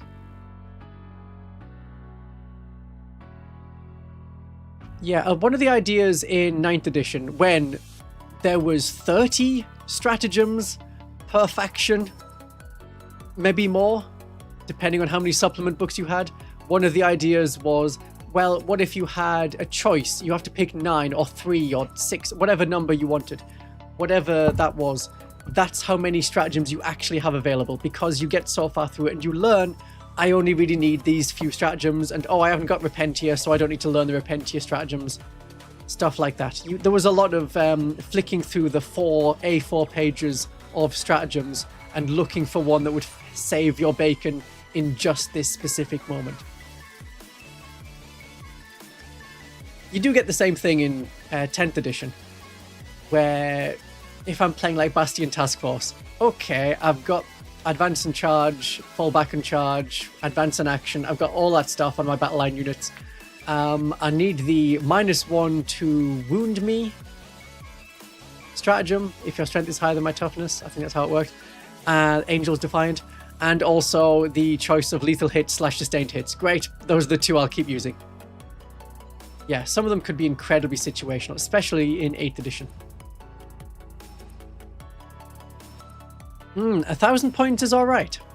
Some factions can struggle at 1,000 points, but I have no problem playing 1,000 points. I will make an army list that works at 1,000 points.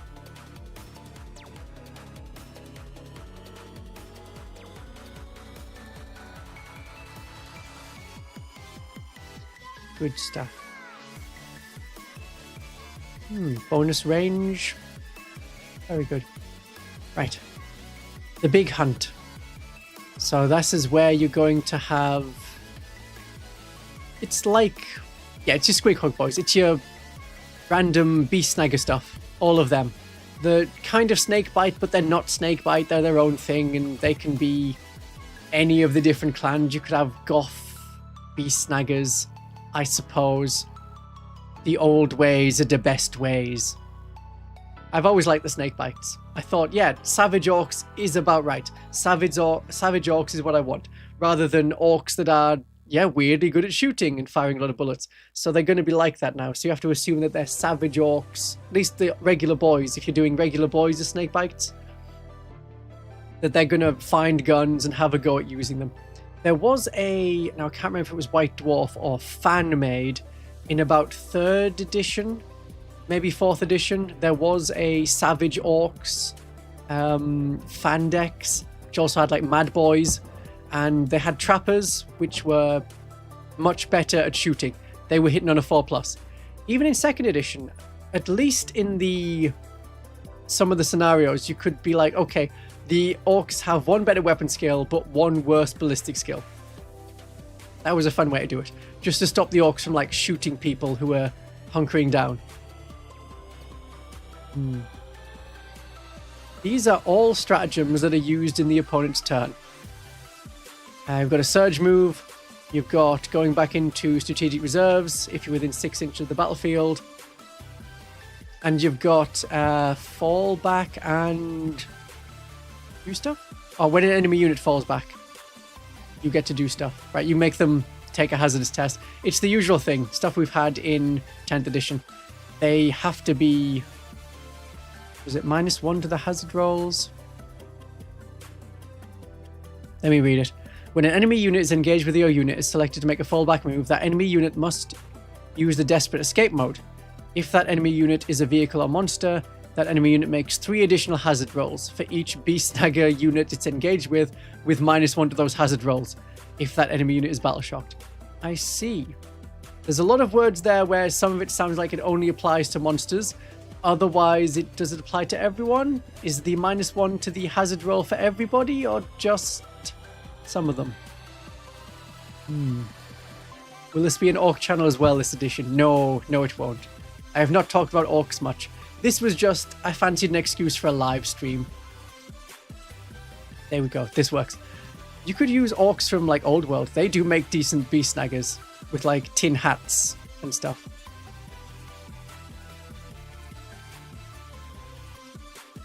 Yeah, I find a lot of 2,000 points as well is like a 1,500 point list. Then I'll have another copy of that unit and another copy of that unit and just having a few more of them again. Ah, Blitzkrieg didn't get leaked. Yeah. Then the mech detachment. So it's like your random stuff as you're fixing something up, but it's not the same as the Dread Mob. Was it Dread Mob detachment? Is that what it was called? I don't remember. Yeah, it was called Dread Mob. Yeah, where you got random stuff, I think.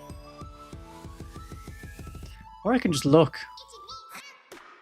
Yeah, I'm pretty sure it was called Dread Mob, where you got the random stuff and you rolled and see what kind of special abilities you got. That's going to change. That's definitely changing.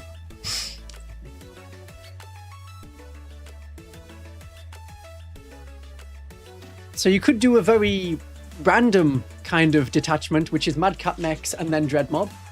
I think we've seen some of Dread Mob already. Oh, right, I need to change the lighting in here. I will be back very shortly. Just give me like a minute or two.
I wasn't. Yeah, thank you. There was no sound. Right. I'll go back to what I was saying a second ago. So, with the mechs, this detachment, there's one enhancement that means the unit is always riled up by the look of it. That seems like a good but probably expensive enhancement. The whole detachment has a pretty good detachment rule, 3 enhancements, and 1 stratagem. So when I was making the Adeptus Roritas Genestealer cult, probably what they're going to do with those codices detachments, and I was making ones with like 2 enhancements and 2 stratagems, that's absolutely how it could be made.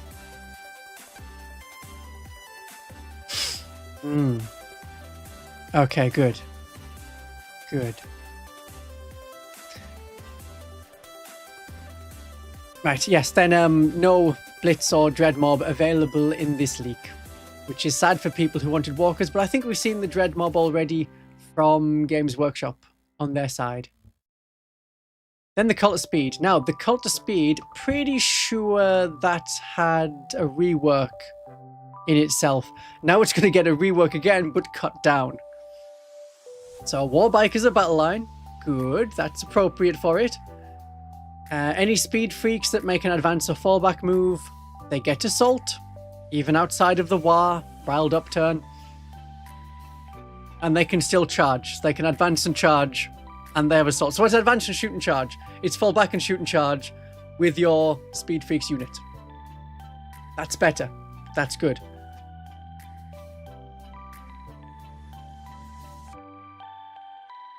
You've got like Smoky Gubbin, so that's like always on smoke screen. So when an attack targets a unit not fully visible to the attacking model because of a model in this unit, then the target has the benefit of cover. There's a lot of cover on the board anyway, but you might need this. I can't think you're deliberately positioning it just so, like some Ork boys that are in the open but behind a piece of terrain. If the enemy moves round, then they wanted to shoot the Ork boys rather than the Warbikers, then they would get the benefit of cover. Hey, if it's a cheap upgrade, you'll go for it. Deathkiller Wartrike can reroll charge rolls. That's another enhancement available. Rocket Truck Squig Buggy will heal another unit, an Ork Infantry unit. Yeah, the unit heals 3 wounds rather than a model, so you can get 3 Ork boys back from the food. That's kind of funny. It's an interesting way of doing it. You've got the speediest freaks. You can make enemies hit rolls fail on a 1 to 3, and there's guard players being like, haha, I was failing on that anyway. Especially with the benefit of cover. And another sustained hits, Daka Storm. Yeah, so it's cut down from what it was, but it's also, in a way, better.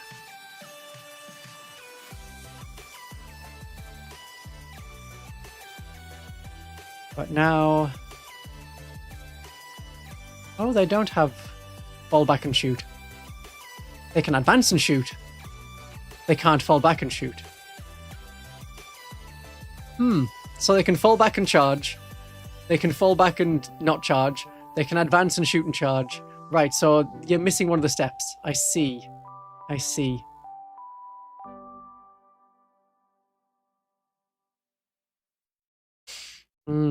Would I like to see the Miracle Dice Army rule change? Yes, I would. I would love to go to something like Miracle Points or the many different ways we've done miracles in the past.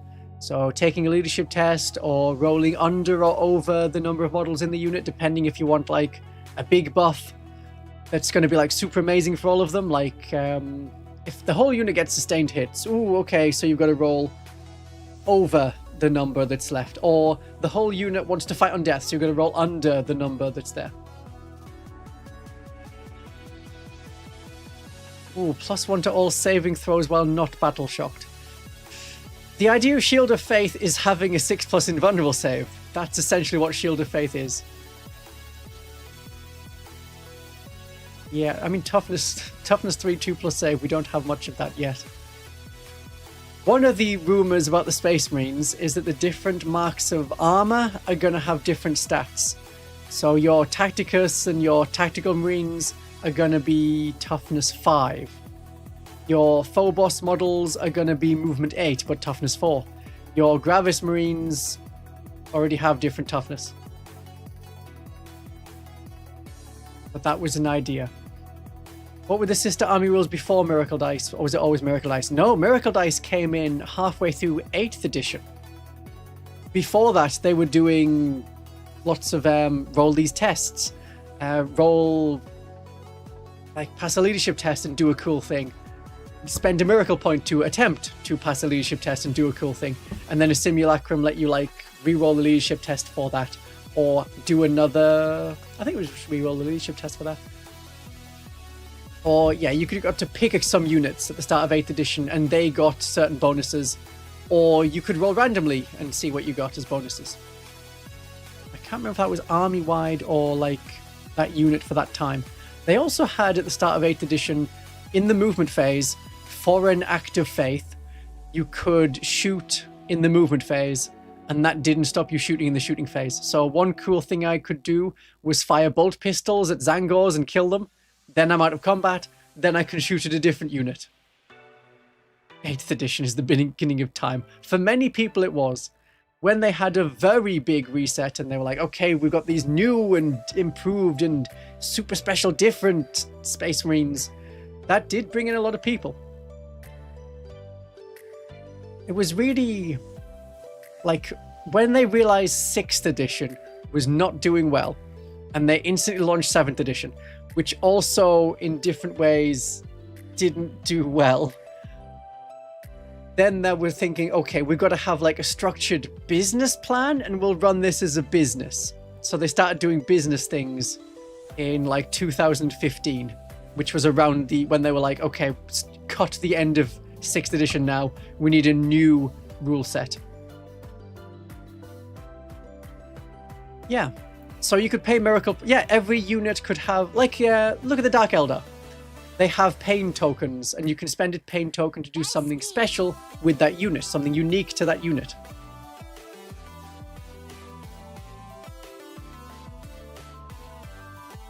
That's a way of doing it.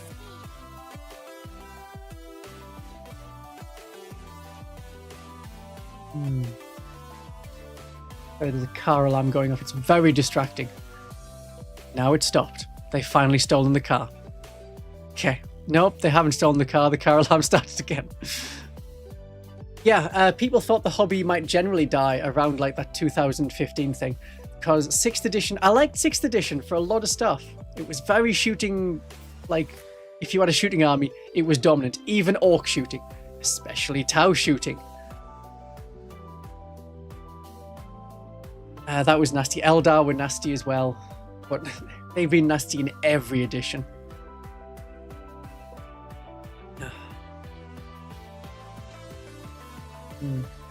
Yeah, then it was also about the same time that they revamped and destroyed the old world and did it again as Age of Sigmar, which people didn't like. And then we started playing it, and I really, really liked the first 2 editions, especially of Age of Sigmar.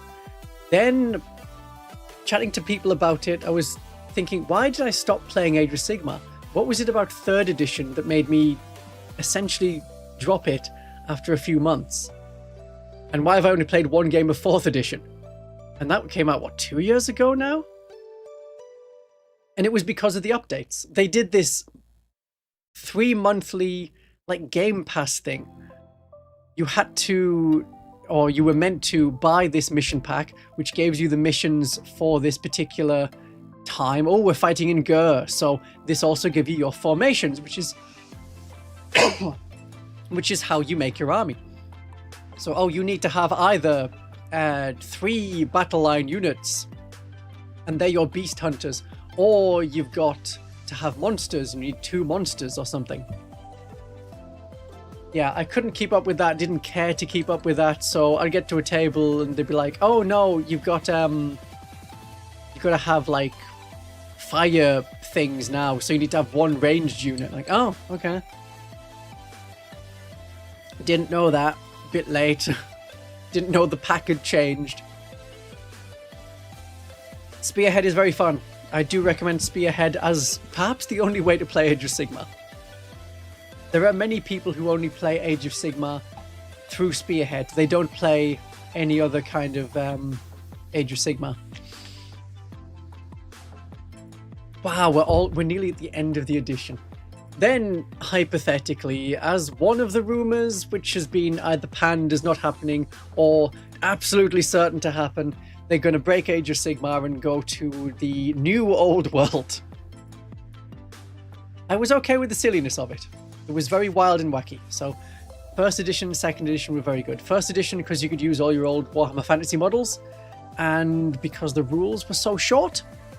Second edition added in a lot of army books, Grand Army of Nagash, and you could do just like Grand Alliances. You want to be Grand Alliance Death? Awesome, do that. And then you could also ally in units from other Grand Alliances. I could have my Sylvania Vampire Counts army, which had some humans in it. That was how they fought. They were like, yeah, well, the peasants of Sylvania fight under any lord. None of them have been particularly nice to them, undead or otherwise. Right, that was a thing about Age of Sigmar. Okay. God, we've done Cult of Speed, I think.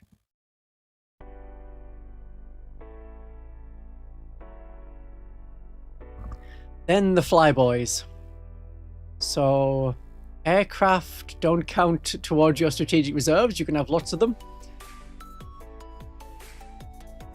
This unit's, while a friendly Ork aircraft or Deathcopter unit... Oh, works for Deathcopters as well. I see. While it's riled up, they have +1 to hit. Yeah, like a lot of ways to hit on a 4+. Many different ways. You've still got long uncontrolled bursts, so you can reroll the hit roll there. You can make an Ingress move on the first turn as an enhancement. Whirligig Evasion. Ooh, yeah, you can make a D6 normal move if there's an enemy unit moves within 8 inches, or you can move 6 inches if you are riled up. Good stuff. Right, brute bosses. So this is one of the character ones, so it's going to have a lot of enhancements. It's mainly enhancements. So when any war boss is destroyed on a 3+, they get back up. No? Fight on death? Do not remove them from the battlefield. When this unit is fought, the war boss is removed. Yeah, so it's fight on death on a 3+. That should work with anything that has the war boss keyword. So if your Squigosaur carries a war boss, that's going to fight on death on a 3+. Then as an enhancement, you've got when destroyed on a 2+, set them back up with 3 wounds at the... Is it the end of the phase? Yeah, end of the phase. Brutal but cunning, +1 damage. A lot of fancy stuff. So if you want a cool war boss, take a brute bosses. We've covered the warband, that's the psychic one. The warband. Then we're on to more of the units. Gazgul. This was one of the units that made people go, haha, yeah, I don't know if he's too strong, but he's got... Does he have the war boss rule? Yeah, he's got Dabos. So if he's there, then you get a command point. Oh, Wazdaka lost war boss. I can sort of see that. You can still have him leading your army. But yeah. So he's no longer toughness 6. He's toughness 10. However, he doesn't have Makari giving him a 2+ invulnerable save anymore. Makari is now... what does Makari do? He gives you once per battle per army. Select your number of friendly orcs equal to or less than the current battle round number. They are riled up. So I would say do it turn 3. If you're going to do your main war turn 2, then use Makari turn 3. You could do it turn 1 if you got something really special you want to advance and charge. Advance and shoot and charge. Re-rolling the advance roll. Yeah. He's got an aura, so friendly units within 6 get +1 to hit and +1 to wound. That includes himself. He is within range of himself. He's no longer able to attach to units, as far as we can tell, because there's a rule. The Grand Warlord's lads, while he's within 3 inches, he has lone operative. Nothing in the Codex tells us what they can join, so I'm assuming that Ghazghkull cannot join anything if there's this, hey, lone operative thing, especially if his toughness has gone up to 10. So he's going to be separate to his boys, which means you get the 8th and 9th edition problem. Maybe he makes his charge, then the boys don't. Or maybe the boys make their charge, and then Ghazghkull doesn't, and they're now outside of 3 inches. They're like 4.5 inches away. Then they're not getting the +1 to hit and +1 to wound. Because if you can get into 1 inch of the enemy, you have to. If you can get into 2 inches engagement range, you can. You must if you can. Don't think he has the leader keyword. We can see that on screen. Infantry character, epic hero, explosives, warboss. No leader. Not as an army rule, not as a unit rule, not as an ability, not as a keyword. No leader. So he'll be by himself. Yeah, the weapons look horrifying. You've got the headbutt with precision, which is 1 attack hitting on a 2, strength 14, doing D3 plus 3 damage. It's meant to kill some characters.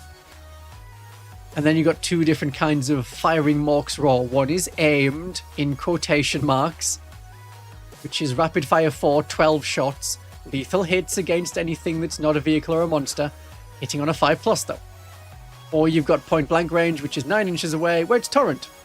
2d6 plus 2 torrent hits. And that's close quarters, so we can fire it at absolute point blank.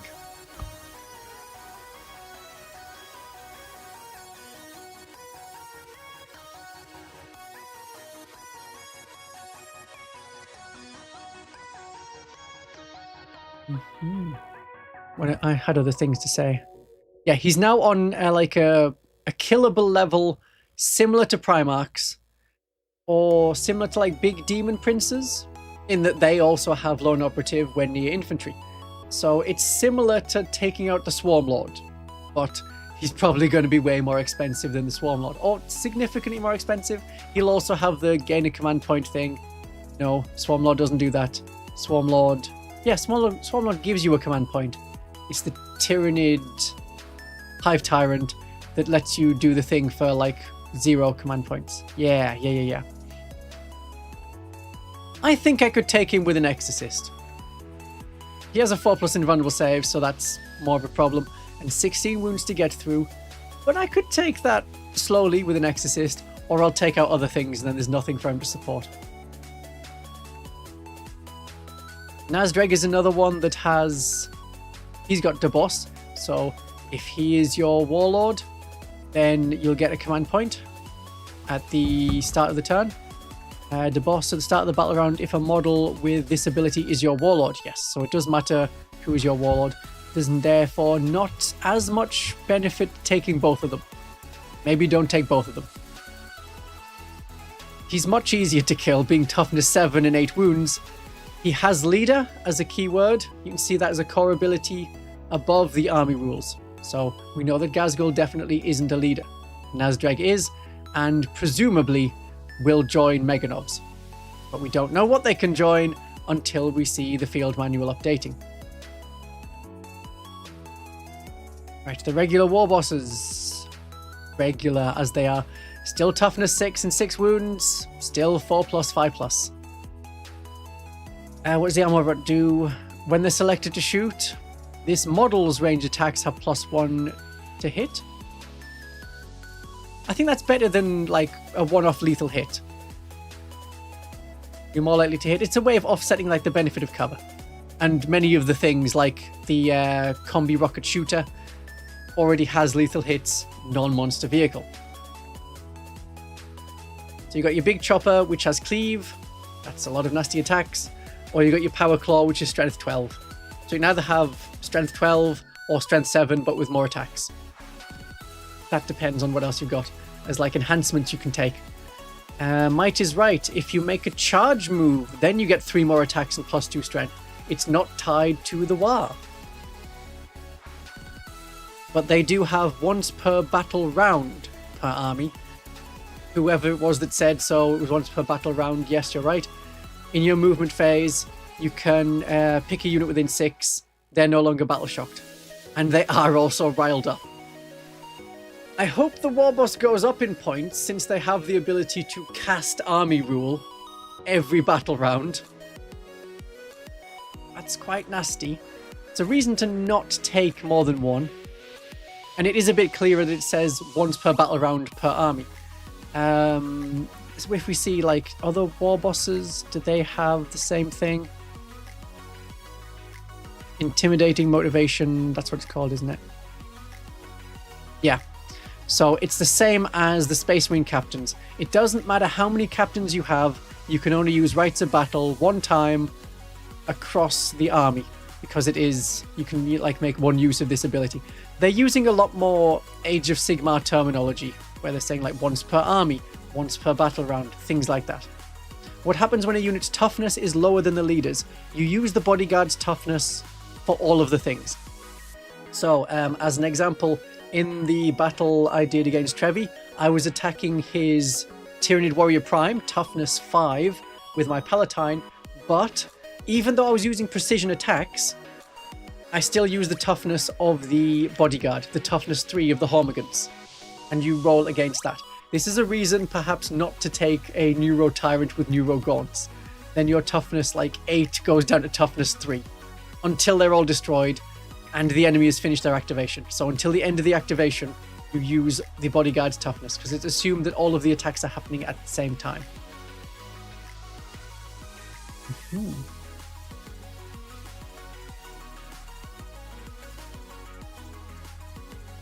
Yeah, because the precision as well, that only strictly activates at the armor save allocation step. So after you've rolled wounds saves. After you've rolled wounds before you rolled saves. Right, other war bosses. Yeah, we've got bigger war boss in the Megan armor, which in theory is just depends what they can join. Toughness 7. I'm seeing a lot of toughness 7 for the different guys in Mega Armor. Is Mega Armor going to toughness 7? I'd understand if it did rather than toughness 6. Have we seen big mechs? No. Oh, there's a big mech in Mega Armor who's only toughness 6. So it's probably staying not as high. The guys in Mega Armor probably stays toughness 6. We'll see when we get to them.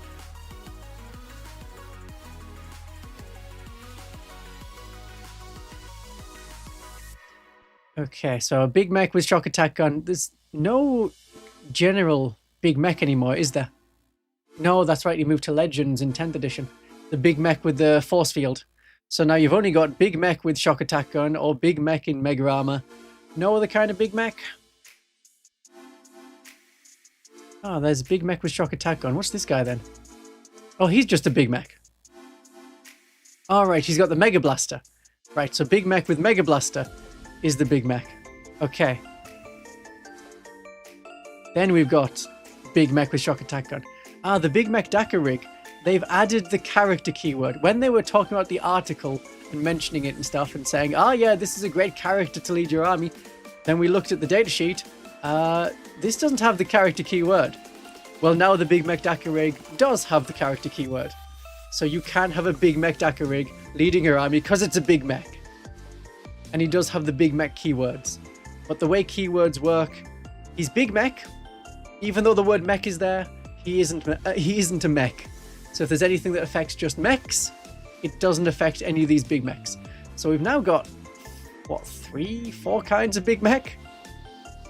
The big mech in Mega Armor, the big mech with shock attack gun, and the big mech Daka rig. Plenty of versatility if you want to do a mech detachment. And then there's also regular mechs.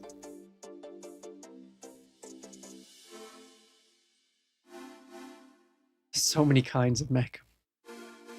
Right, and then there's the mech. Just the mech. That unit's ranged weapons ignore cover. So that'll affect your whole unit, so you can put it on basic boys. Oh yeah, you can have boys then hitting on a 4+, ignoring cover.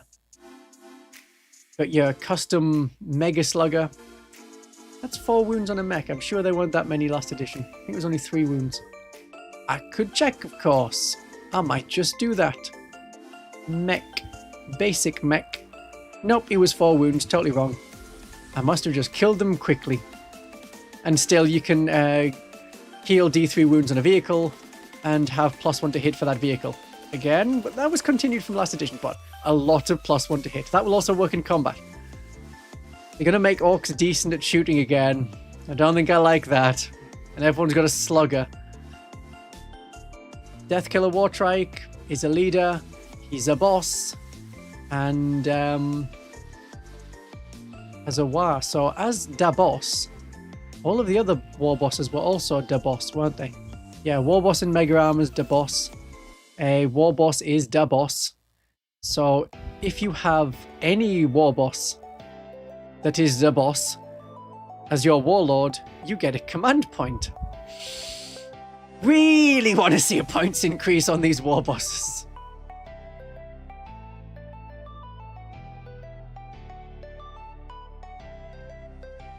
How old is that shock attack mech? Oh, that came out in like 5th edition. So however old the Grey Knights models are. 2014, 13, 12, 2012. Yeah, it'd be 2012, about then. That sounds right. Maybe it was the start of 6th edition, which would be 2013, I think. Or was it the end of 2012? It's towards the end of 2012, maybe. Maybe.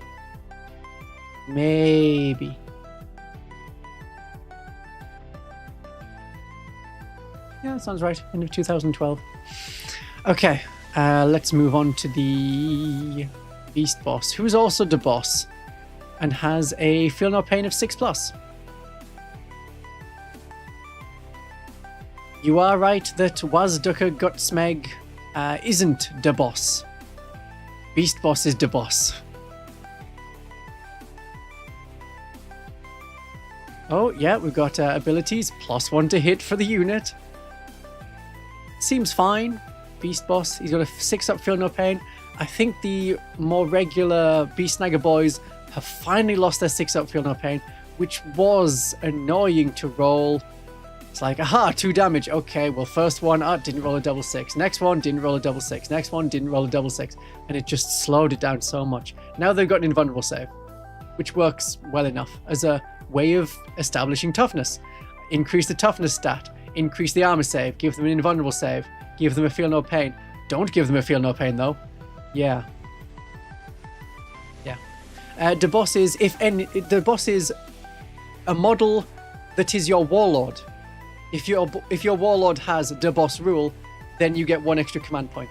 So you could have 4 war bosses. Only one will be the warlord, so you'll only get 1 extra command point.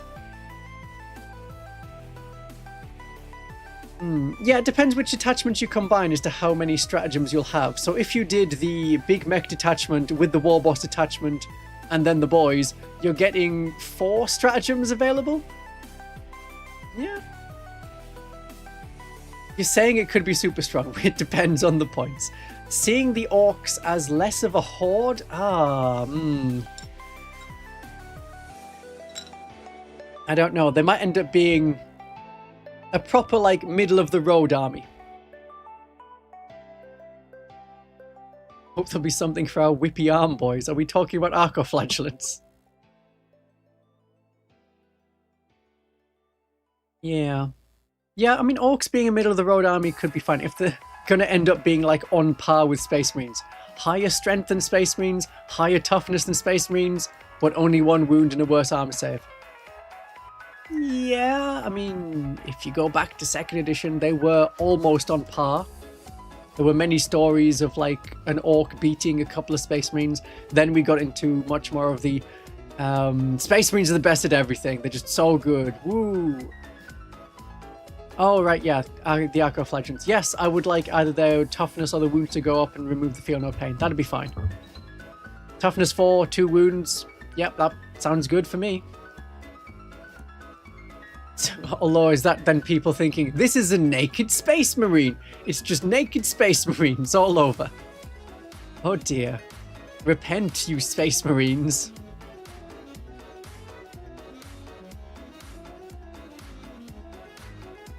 Music could be a little bit louder.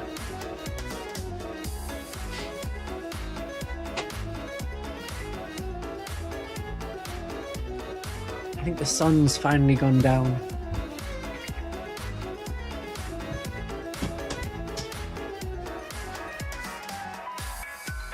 In a few hours, the sun will rise. Still feels like summer. We're starting to get back into the wet season in Britain, which is all of the time except for the short dry season in the middle of summer.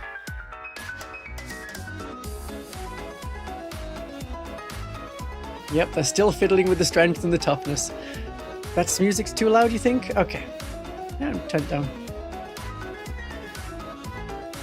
The music is too musicy.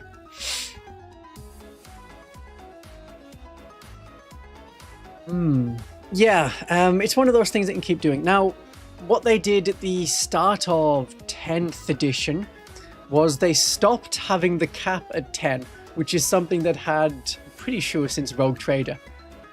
It goes from your average is 2, nothing is really 1, and then your maximum is 10. When they started doing the 8th edition different table, so okay, if something is double the strength, then strength is double the toughness, then you're wounding on 2s, and if it's less than half the toughness, then you'd be wounding on like 5s. That meant that the tanks could stop being so low toughness, because we had like toughness 7 rhinos back in 9th edition. People were absolutely firing bolt guns at them and shredding rhinos. And maybe bolt guns can do that, but you'd also think if you've got rhinos, that's meant to be not dying to bolt guns, unless you shoot them in the rear, like in 4th or 5th edition. Yeah, they may spread out the strength and toughness and things. So we may start seeing, maybe we'll see, you know, toughness 5 Space Marines to some degree. Then we might see toughness 4 Battle Sisters, which we haven't seen since 2nd edition, where the power armor was there. And then you do have a spread.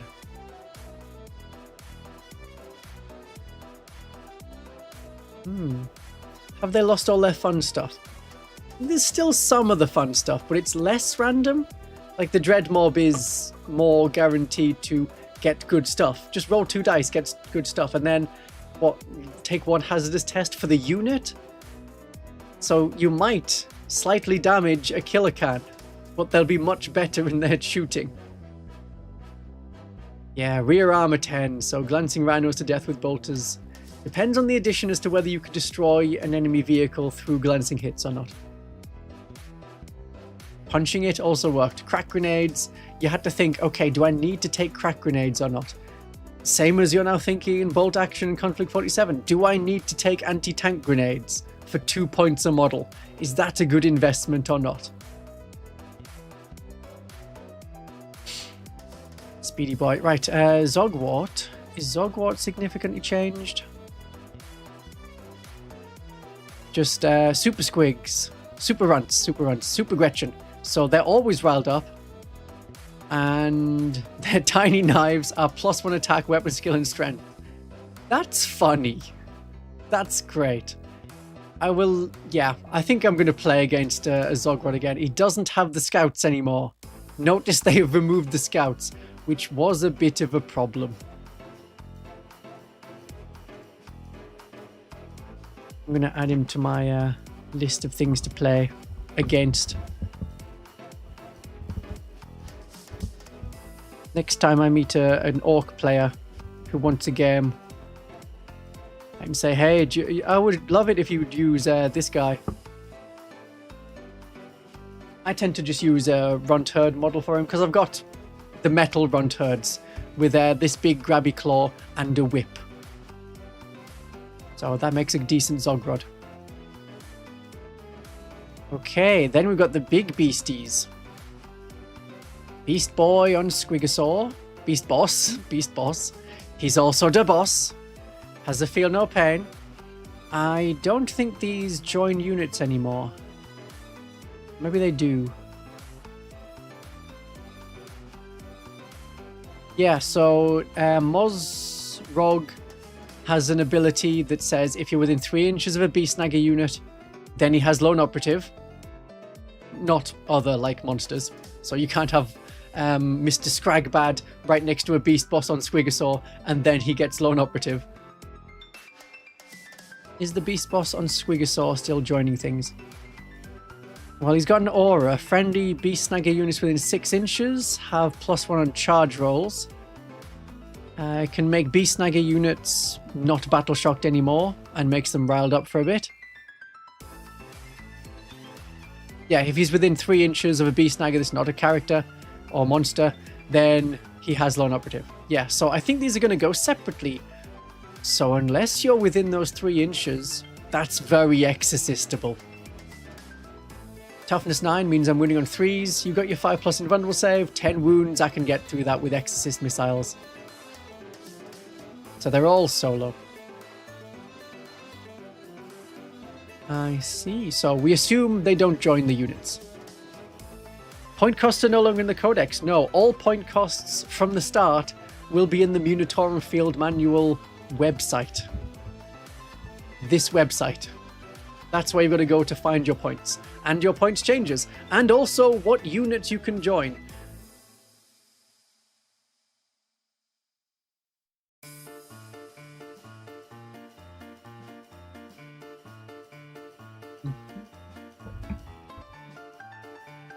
I didn't face many beast bosses. I fought them in 9th edition. I don't think I fought one in 10th edition. Like ever.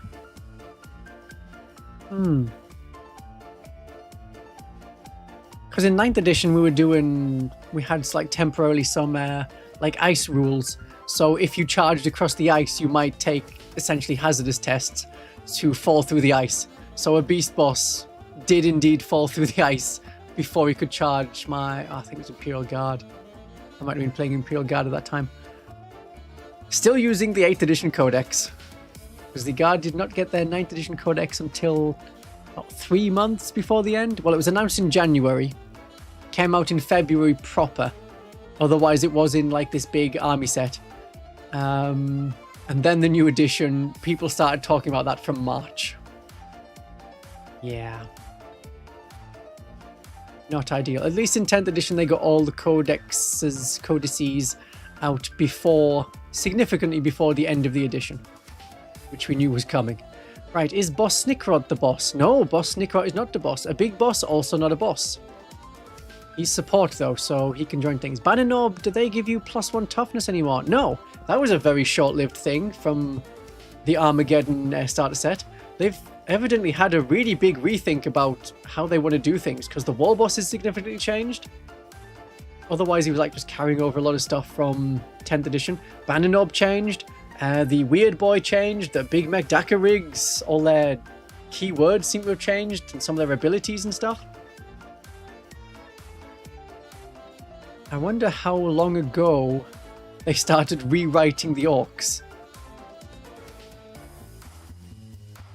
So the big boss doesn't give sustained hits anymore. It's +1 to hit rolls, which is something that some of the war bosses give. The Bannerknob gives you +1 to charge rolls, which is what the big boss gave you before. Weird Boy doesn't have blow himself up, deadly demise anymore, unless you give him the upgrade from that one detachment. And we've talked about the psychic powers. He's Psyker level 1, so he can cast one of the 2 1-level powers he has under psychic abilities with the eyeball. Or if you're in the Psyker detachment, then he's got more level 1s to pick from. And now he vomits, like he did in the trailer. 3 torrent attacks. Boss Snickrot. Cunning Infiltrator. At the end of your opponent's fight phase, if each model in this unit is hidden and unengaged, you can go into strategic reserves. Alright. Decent. And Deaf from the Shadows. First battle round onwards. At the end of your opponent's movement phase, if this unit is in strategic reserves, it can make an ingress move. So you get first turn rapid ingress, or ingress. Which I suppose could be rapid ingress if you really wanted. You're eligible to make an ingress move. Yeah, toughness 6, 5 wounds. Lone operative, maybe, but also as leader, so we'll be able to join some things. Probably just the stealthy orcs.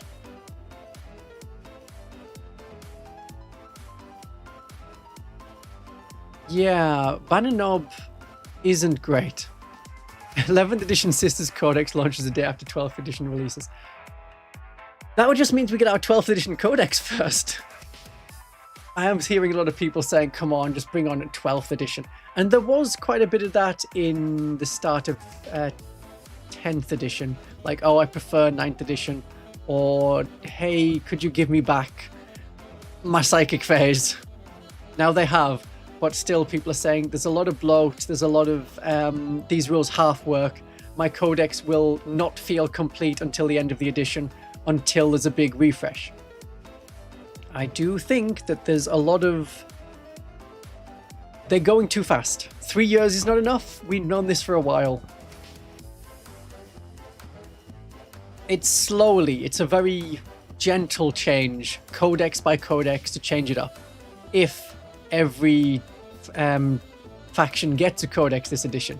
As we know, the Demons and the Deathwatch didn't. Sort of Deathwatch didn't, but Demons definitely didn't. Yeah. Something else I was thinking of. Why is it gone? It was a thought. I'm sure I was just going to complain about something. Never mind, that can wait. 6 years, 4 years, both good amounts of time. Yeah.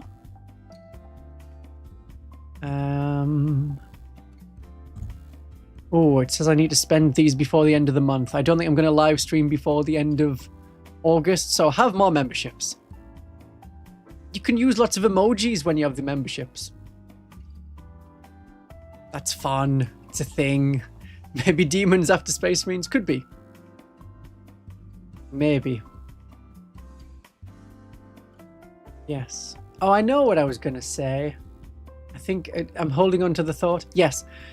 Games Workshop may start panicking. I think I did a video on this where I was like, Games Workshop is not okay. Armageddon as a box set, the big, every 3 years, that's going to be like the massive money maker, hasn't made enough money for them. Like, it's definitely way in profit. However, I'm looking through local game shops that had like Leviathan sold out in a month, and they have stacks of Armageddon left, and they can't sell them. So if that's the problem with that, it's not selling enough. And so Games Workshop then doesn't go, well, we've made sufficient profit. We still made big profit, that is fine. Number did not go up. Number is high, but did not go up. So they may start cutting some things out. Legions Imperialis just completely drop. Titanicus completely drop. You want a Battlefleet Gothic redo? Ooh, no. That's not going to happen. Drop that idea. That costs money and may not sell well enough. Warcry, drop it completely. Kill Team, oh, keep supporting that because people who buy the Kill Team stuff for 40k. There are those people. There is some fatigue. Yeah, they were going to drop a lot of them anyway. But now they drop them faster and harder. Maybe they start dropping a lot of Age of Sigmar stuff. Maybe they will try okay, let's redo it once again. This world didn't work well enough, blow it up. Even though it was, I think, the 3 monthly buy a new thing to get the rules to keep playing the game, season pass, which I'm not about.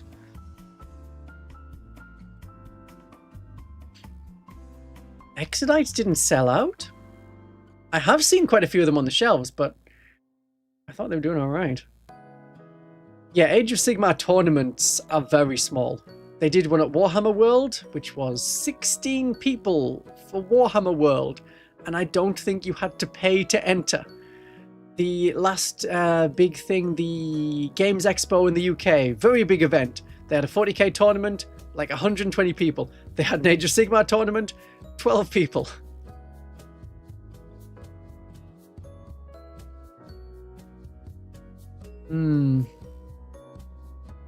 Yeah, the Ogre army seems fine. It's not exciting people. Really not exciting people that you can buy models that look very similar to ones you could get a while ago. Giants look okay. They're okay, but people have a lot of them. Didn't they stop supporting Warcry already? They kept saying in like Q&As like, oh, don't worry, we haven't forgotten Warcry.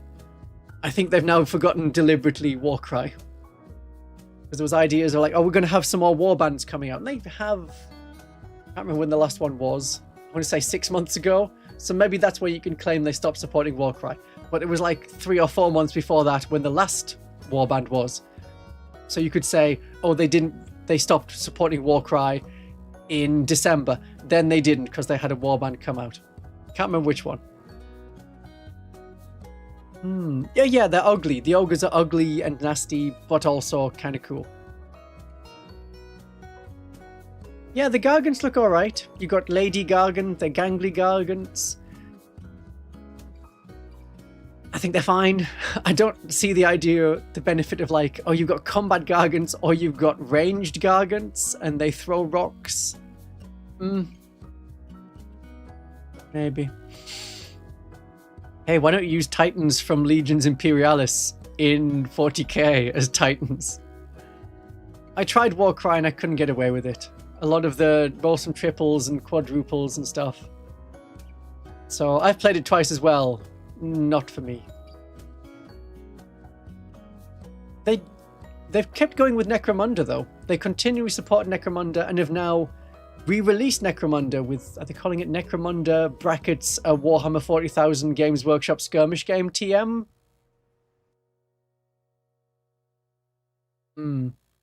Yeah, part of the Armageddon set problem was it wasn't really a starter set because it didn't give you terrain or the area terrain they kept going on about, or any of the like dice and rules. Gave you the cards, but the cards are also on the app. And the Dominatus deck people don't want, so I could get one secondhand. The Ork models look cool. I don't know if that's gonna like entice people. The Space Marines were just very Another captain, okay, it's not a lieutenant. Another librarian that looks basically the same as an existing librarian. Land speeder being back, okay. But then intercessors. Like, more than half the Space Marine group is, or just under half the Space Marines in it are basic intercessors that they were giving away for free at some points.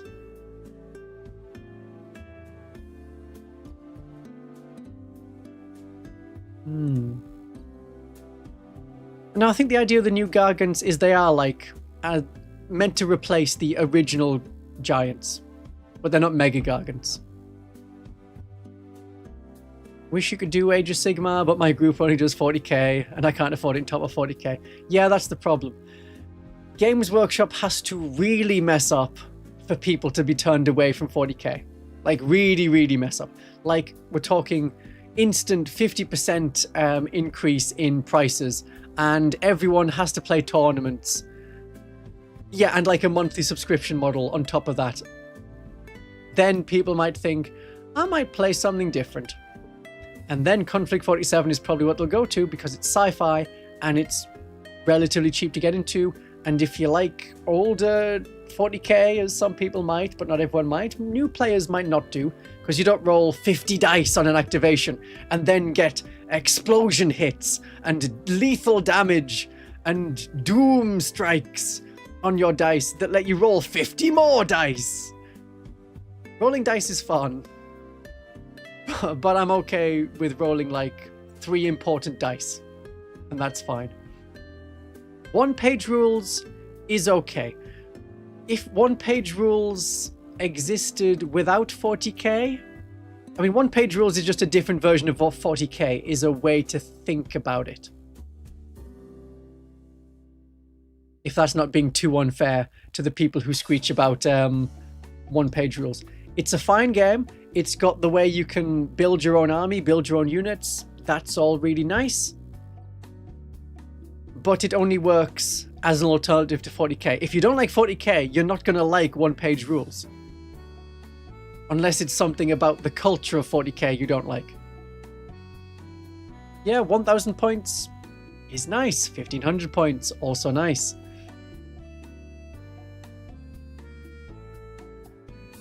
You want a librarian with jump pack? Those models exist. They still have Legends rules. You'd have to get them secondhand, or you just put a jump pack on a librarian. This is how you got to Canoness with jump pack in 2nd edition.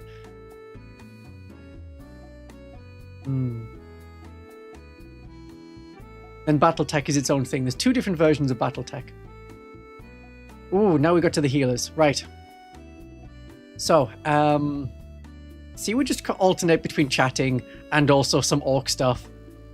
I don't know if anyone's like, oh yeah, I'm here for the orc stuff. Tell me in chat if you're here for orc stuff, and I'll focus more on the orc stuff. I could do a poll if I wanted. Might do a poll. Where are we? You wish to engage with your audience.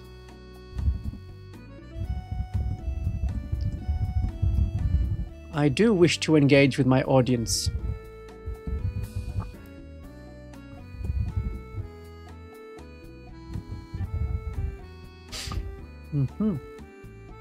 I can do a poll. Both are fine. Okay, we'll do more yapping. It looks like more yapping is heavily how the poll is going. You came for the background music. The background music we are currently listening to is Cat Music by Rayless. You can go and find on YouTube Cat Music by Rayless, and there are many tracks. And you may think, I recognize that from the background of Christian Von Carmian's videos and or streams. Very nice thing they did for the VTubing community. Like, here's some music you can use. I'm here for the Necron stuff. Yeah. Sure. Necrons, they've been around since 2nd edition. Based on Terminators.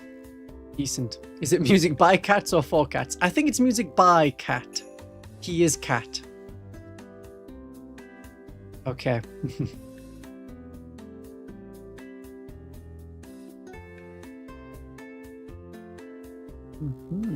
There we go. Very enthusiastically for more yapping. Okay, very good. My opinion is wanted. Crazy times. No, Necrons were definitely 2nd edition. There were Necrons in 2nd edition because they fought the Battle Sisters in the Battle Sisters first release, where they did Sanctuary 101. That was 2nd edition. No, 1st edition Necrons was the Chaos Android. Yeah, so that was your 1st edition, and I have 8 of them. Then, 2nd edition, they had a Necron Lord, Necron Immortals, which looked huge and chunky on a 25mm base. Then Necron Warriors, Scarabs, which were individual little Scarabs that didn't go on a base, but they were metal. Let me have a look. And they had Destroyers, which destroyed things. They flied around. They were flyers, sort of. But yeah. There's your 2nd edition Necron. That is your Necron Warrior from 2nd edition. Then, so there's your metal one. That's your basic troop, but there was a few. And they came out as Necron Raiders. But it was definitely 2nd edition. I was there.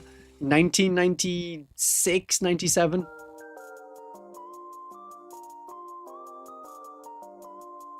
And then in 3rd edition, they got their plastic army. And then you got things like the Monolith. 98. Okay, yeah, that works. If you says so. So that was definitely end of 2nd edition. And then you got the plastic monolith. You got destroyers proper. I would like to read that later. Yeah, Necron Raiders. The box came with 5 Necron Warriors, 2 Necron Scarabs. Yeah, this is all definitely 2nd edition stuff. Lexicanum should have miniature lists somewhere. If it'll open for me. It's not going to open for me. 1998. Yeah, so it was right at the end of 2nd edition. I know they had 2nd edition rules. But they were in a White Dwarf, and like they got remade. So their first codex was 3rd edition. Yes, there we are. Necron Lord, Necron Destroyer, Immortal, 2 or 3 different poses for the Necron Warriors and Scarabs. Then the big release was 2002 for 3rd edition. Then you got your Flayed Ones and Necron Pariahs. Plastic Immortals and things. So the Pariahs would go on to essentially be the Triarch Praetorians / Lichguard. Yeah, they didn't get much after that. So it was like, there's your Necrons, and they got Pylons in an Imperial Armor book. Don't know how many years later that was. Then pretty much nothing until 5th edition, where they had this big revamp in 2011. So there we talked about Necrons. Deceiver was the first Catan. The Nightbringer and the Catan came out at the same time. The thing is, the Deceiver is the same model from 2002, 2003. But people like the Nightbringer because it was cool and it's death and it's there. And their lore was all about serving these star gods. Then they changed it in 2011. Like 9 years of lore, plus more, kind of disappeared. And they also lost the rule that was like, if you kill 75% of the Necrons, you don't win, but they phase out. So usually then in those editions it was you win, but there may have been like victory points continually collected. Most of the missions in the early editions were decided at the end of the game. You would do 6 turns, maybe 7 turns, and then you would figure out victory points at that point. This is history stuff. I did a history video, was it only last week? Might have been 2 weeks ago. What it's like to have played Battle Sisters for 29 years. So if you want to see more about the history, especially how badly the sisters were treated, there you go, there's a video. I maybe will do one about the Genestealer cult. The problem is, 1st edition Genestealers were their own thing, separate to Tyranids. Then they eventually got merged together. And the hybrids were there as an add-on. You must have missed the Ork chat. Yeah, we're doing back in my day. In like 1st, 2nd edition, then the Patriarch on the throne could summon demons. Then they disappeared. They weren't in 3rd edition or 4th edition, 5th edition. There was like fan codexes and they kept coming up occasionally in the lore. And then you actually got a codex for them in 7th edition. There was a lot of allying stuff everywhere. I mean, 1st edition was more of a roleplay game. It's like saying, the trolls of Fellwinter have joined forces with the orcs of Bastor Keep. Yeah, I mean, they also had, like in fantasy, orcs and chaos were on the same side. Cult Limo, yeah, they had rules. They didn't have models. Old Crons were just Tomb Kings in space. I would say they only became Tomb Kings in space when they had their revamp for 5th edition in 2011. Then they started having personalities and agendas and civil wars and stuff. That's when they were Tomb Kings in space. Sometimes it goes one way well, and sometimes it's the other. So yeah, Necrons are Tomb Kings in space, but they kept rewriting the elf lore for Warhammer Fantasy, so they become Eldar in fantasy. I had things to say about the things on this page. Yes, the Runt Herder is a support model now. He's your only character that can lead Gretchen, we assume, apart from Zogwart. Gretchen have a 6+ armor save. It's crazy they have a 6+ armor save. But I suppose that's so that it used to be like 7+, but in cover, then they get a 6+ save. Now, because of the way cover's changed, it's always a 6+ save. I'm fine with that. They can have their 6+ save. So, Thieving Scavengers, now it's... Does that say... Get sticky objectives? I'm pretty sure that was the idea. At the end of your movement phase, if the unit is controlling an objective, That objective is secured, yes. So that's the end of the movement phase. Different time to do it. Not command phase, end of movement phase. So for the first turn, you'll need to have them stay on the home objective. But the second turn, they could advance and then secure another objective. Doing it at the end of the movement phase is a different, maybe better time to do it. Hopefully we'll see that slowly rolled out to all the other armies. And then your intercessors and your Cadians and your other objective secured units will be able to secure them at the end of the movement phase. Scavenging knives, grot blasters. Right, and use it close quarters, so it is still a pistol. They don't generate you command points anymore. And yeah, they're downtrodden, so for the purpose of the transport capacity, 2 Gretchen count as 1. That's fun. Pain Boy is support. They heal 3 models in your command phase, not every command phase. No longer give a feel no pain. So if the unit gets targeted by a lot of shots, they're gonna go down. This is where the boys are lacking a lot of support. So maybe, you know, war bosses are amazing and being riled up is great. And if you can get them into combat, they're wonderful. They're gonna be a very much pressure army. Pick a thing, rush them into combat, keep them into combat. If you're not in combat with orcs, you're dead.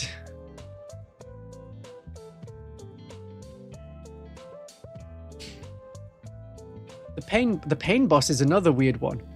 So the pain boss, once per battle per unit, pick a beast snagger boys within 6 inches. That's once per battle. You can heal 3 wounds. Right, so the reason it's once per game is because there's a grot orderly to say this should be once per game, whereas the pain boy is once per battle, is healing people in every command phase of yours. Although they've also got their grot orderly. Add a D3 to the number of wounds healed. Okay.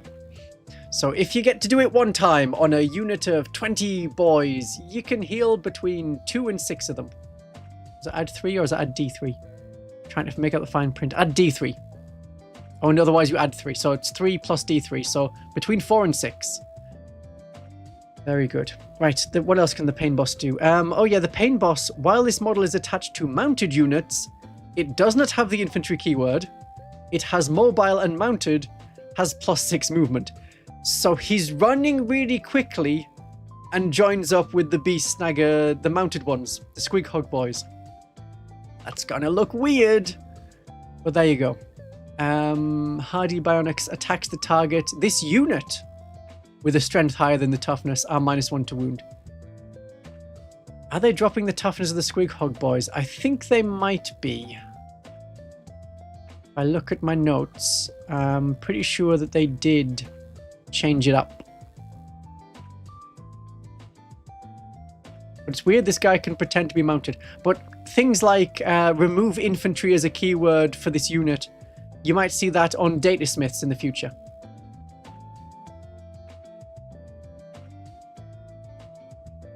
Squig hog boys. Yeah, toughness is going to be down to 6 with no feel, no pain. So it's a good idea to have this guy. Why are you running? Use a bike. I'm not saying that you're going to have apothecaries not on bike chasing them around. Apothecaries on bike exist in Legends. Yeah, so orc shooting is going to be weird with a lot of hitting on 4+ and a lot of lethal hits. They're also going to be a lot of, yeah, you charge and you've got strength 5 and you've got lethal hits and you've got a lot of attacks and you can advance and charge very easily.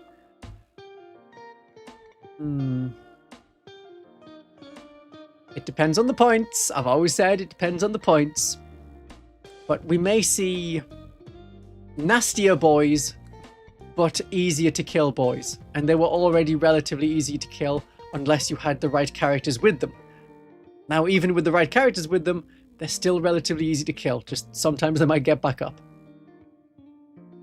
We've seen a lot of the boys already. People have been talking about this datasheet for a bit.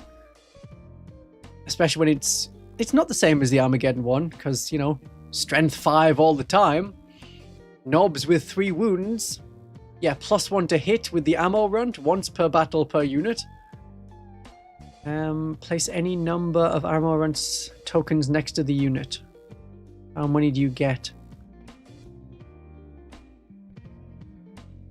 I would assume 1. It's not tied to the knobs. No, because it says 1 to 2 knob models, 9 to 18 boy models.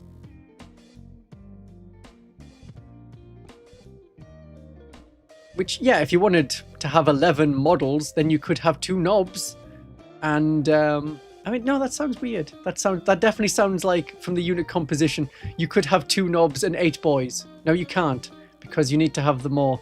So, yeah, it'd be 9 boys and 2 knobs, but then you're paying for the equivalent of 20 anyway. So, it's fine. It all works out. Yeah, if you made a charge, you get lethal hits. Then if you're engaged, you can still do an action. Like I said, this seems weird for Orc boys. They should be focusing on fighting, but now they can fight and also search an area. Doesn't seem quite right. Okay. Okay. And I don't know when you would do it. So you haven't done it in your turn, as you probably would do an action in your turn if you were like on an objective. Then the enemy charged you, but didn't kill you. Yeah, then you didn't fall back, because if you fall back, you can't do an action. You passed your battle shock test. You stayed in combat. In the shooting phase, you can start doing the action, and as long as you survive to the end of the turn with at least 1 Orc boy, then you have done the action. Okay.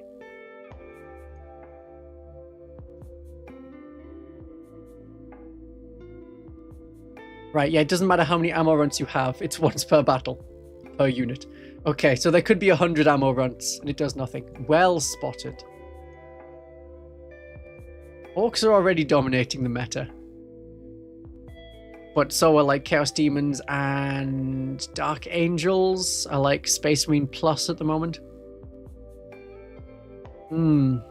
Yeah, I'm saying it's like ceramic hammers. Yeah, so it's really well reinforced glass, but it's feeling a lot more glass cannon. I don't think they're going to get to be Eldar level.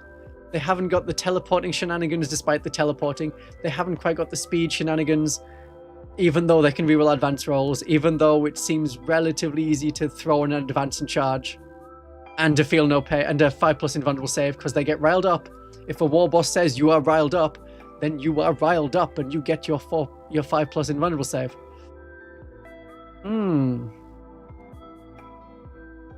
Yeah, losing the 5+ invulnerable save of Green Tide and the feel no pain from the Pain Boy, it's gonna change what the meta is when the Codex comes out, because Green Tide has been rather popular recently. Yeah, it feels like you should have to nominate a boy to do the action. Well, apparently they were told to push the button, retrieve the data, spot the enemy, and they also are able to punch things while looking to the side. That's how it's working. So rather than getting distracted, doing an action, and also not fighting or fighting, they can fight and do another thing. Multitasking doesn't seem like an Orc boy thing, though. I find that weird. But it's at least a fighty-related ability, so it can suit Orcs. I don't know what you think. Unless you type and tell me what you think. That's the way it works. A lot of guns. Yeah, burners, you got a rocket, launcher, you got a big shooter. Everyone's got shooters. They can all have +1 to hit. They can all be hitting on 4s. They can really mess up some units. So I'm expecting, let's say 110 points, maybe 115 points for 10 boys. About 11.5 points. And then double that for 20 boys, so 230 points. Does that sound reasonable?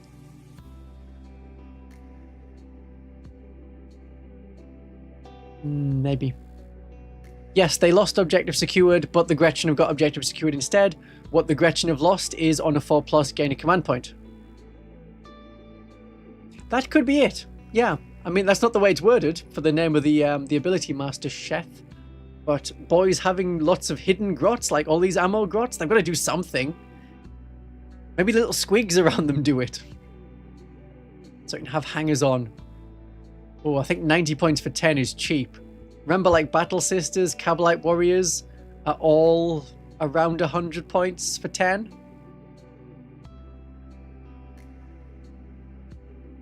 So I would up it to be more than 100. Unless you think a Battle Sister is better than an Ork Boy, which they totally are, but is it gonna translate onto the tabletop? Might have bigger points for the War Boss. Could do it that way, yeah. It depends what you add. Remember, you also have 12 wounds here. You've got 3 wounds on the Ork Boy. So that's 24 wounds on a unit of 20. So you've got your 18 boys plus 6 wounds from the knobs.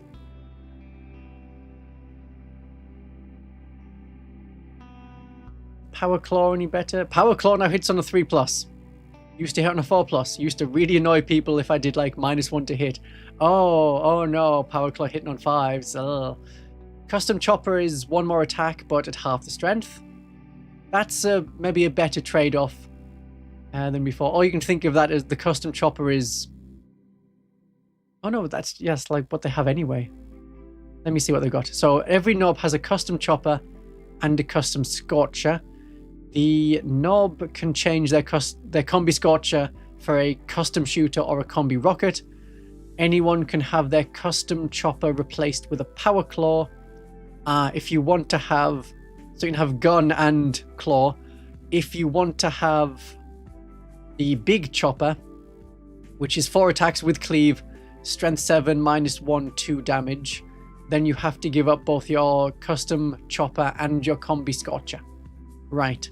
I think most people will either go for Chopper and Combi Weapon, or Combi Weapon and Power Claw. Losing both for worse armor penetration on the Big Chopper compared to the Custom Chopper. Not that I want to tell Ork players how to chop their choppers, but you know. Ork boys need to be 65 points, then they're better value than Guard. Yeah, that seems totally fair. Guard are A tier. Just increase the points of Guardsmen. Toughness 5 is quite a breaking point. Think of all the bolters that are strength 4 and the Space Marine types that are strength 4. They're wounding Orcs on 5s. It hasn't quite felt right. But there we go. Then again, tactical Marines can punch through them pretty well. 110 for 10, 225 for 20 sounds alright. Because being able to rile up a big unit with like the War Boss, I see how that's a lot more valuable. So yeah, hoping these War Bosses have quite a points increase. Let's go into the other kind, Beast Snagger Boys, which, as we said, no longer have their Feel No Pain. They are easier to kill, they have a 6+ invulnerable save, same as like Skitarii and Battle Sisters. Their Thump Gun is now anti-monster, anti-vehicle. I don't think it was before, it had Blast, pretty sure it had Blast. Now it doesn't, now it's meant to be shoot this at big-ish thing. No armor penetration, but okay, it's Orc shooting. This may be the only unit that hasn't got better Orc shooting. There's a chopper, and if the chopper is attacking a monster/vehicle, then it enters Hunter mode and gets an extra strength and an extra armor penetration. Power Snapper also gets anti-vehicle, anti-monster 4+. Otherwise, it's like a Power Fist. Strength 8, -2, 2 damage. They're actually going more into the anti-vehicle, anti-monster thing. So if you want to do Warhorde stuff, you could have like loads of boys to deal with the infantry and Beast Snagger Boys to deal with the monsters and vehicles. More for theme, because Green Tide won't benefit the Beast Snagger Boys because they are not boys. They are Beast Snagger Boys, but you don't take a single word from a group of words and say, this is a key word now. So they're not boys. Anything else special about them? Did I have anything in the notes? Not really. No. Yeah, they've changed the banner knob. Anti-Defiler squad? Defilers are still really popular in the meta. They've dropped off quite a bit casually as the points have gone up and up and up. But one Defiler still sees a lot of play for a lot of armies. But people are bringing out their old Defilers or getting a new Defiler. We're going to see quite a few Defilers for many years. You'd be like, huh, look at all these second-hand Defilers that are on eBay for no reason, but like a year from now. So a decent army could be Green Tide and the Beast Snagger detachment. And you go with your Beast Snagger boys. Interesting one. Have something to chase down in Dreadnought. Right, Mega Nobs, still toughness 6. Not getting a new model as far as we can tell. Unless, supposedly rumours of damned Legionnaires fighting Ork Mega Nobs as a kill team. Might happen. Maybe won't. The Legion of the Damned, they do have rules currently. If you want to use their older models. They're Imperial Agents Legends at the moment. That's where they should be, because then they will help any Imperial army. They don't just come to help other Space Marines. Their lore, in theory, started in the Badab War, which, if you go back to 1st edition, that was the big civil war, not the Horus Heresy. It was the Badab War. Then we did the redo of it with, like, Imperial armor books. So then, in Badab, they're like the Firehawks chapter disappeared. Yeah. It's the only way Imperial agents get new units, you know. It's through kill teams. So it tracks. Then we'll have other ways to have Space Marines. So the Legion of the Damned, which I should just pull up the rules for rather than trying to remember off the top of my head, because at one point I was like, these could work as Celestians. Their basic Space Marine profile, they've got Deep Strike. They make enemies take a battle shock test after they hit them at -1. Decent in this edition. You've got a sergeant who can have a bolt pistol and power weapon, a bolt pistol and chainsaw, a plasma pistol, some variation of plasma pistol or bolt pistol, and a chainsaw or power weapon. Or you can stick with a bolt gun if you wanted. They had a heavy flamer as an option, or they have multi-melter, because fire. And one of them can have a flamer or a melter gun or a plasma gun. Because fire. It's a 90-point unit for 5. Hey, that's okay for like a multi-melter and a melter gun. And a plasma pistol. And Deep Strike. And remember, melter weapons are better this edition with Deep Strike because you will be within half range for the multi-melter.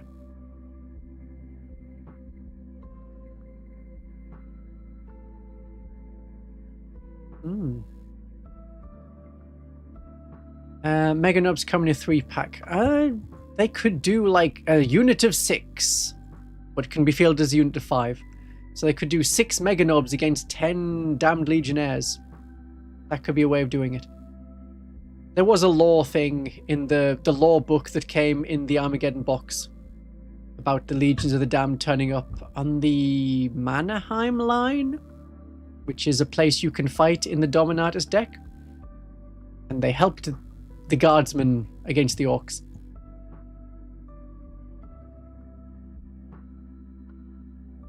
Good. I'm glad people are repeating the rumor that I myself am repeating. The normal knobs look suspiciously kill team shaped? I don't think so. Let's go to those knobs. Should have been on this page. I was talking about mega knobs. There we go. More regular knobs, which you've already seen shown off. So they are like Raveners now, but a bit slower.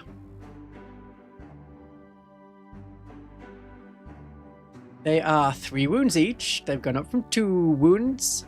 They are toughness 5, of course. 4+ armor save, because they've got that heavy armor. And what do they do with all their rules? Yeah, you've got your paired Crumpers, which is going to be your 2 claws, is the idea. They do quite look like a kill team. I do agree. So you could do knobs plus mega knobs as a kill team, and then you've got like a unit of 8 against probably 10 Legion of the Damned. We're just trying to keep the number of wounds on each side equal. Then it's like 24 wounds against 20 rather than 24 wounds against 10. They can make a move through other models, excluding monsters or vehicles. So you can not screen as well against knobs, but they're still going to make then like a larger charge. But it means they could get in between 2 units and like charge them both. The screening unit and the unit behind, depending on what they roll, because you roll your charge move first, then you decide where you're going to go. A lot of combi weapons. Custom Crumper is a weird way of saying Power Claw. You've got your custom chopper, or you've got your big chopper, which is the same as the other set. The Ork Boys knob. Commandos add +3 detection range. Yeah, stealthy unit. We're actually interacting with all of this stuff rather than just trying to shove it into all these one-point detachments that we got at the start of 11th edition. You've got your rocket launcher, you've got your burner. They are a kill team, so they've got a massive assortment of things. If they target a hidden unit, then they get +1 to hit. Alright, that's kind of a way of getting around the benefit of cover. But it only works against hidden units. So if you're going guns blazing and you're in terrain, then they're going to hit you on a 6.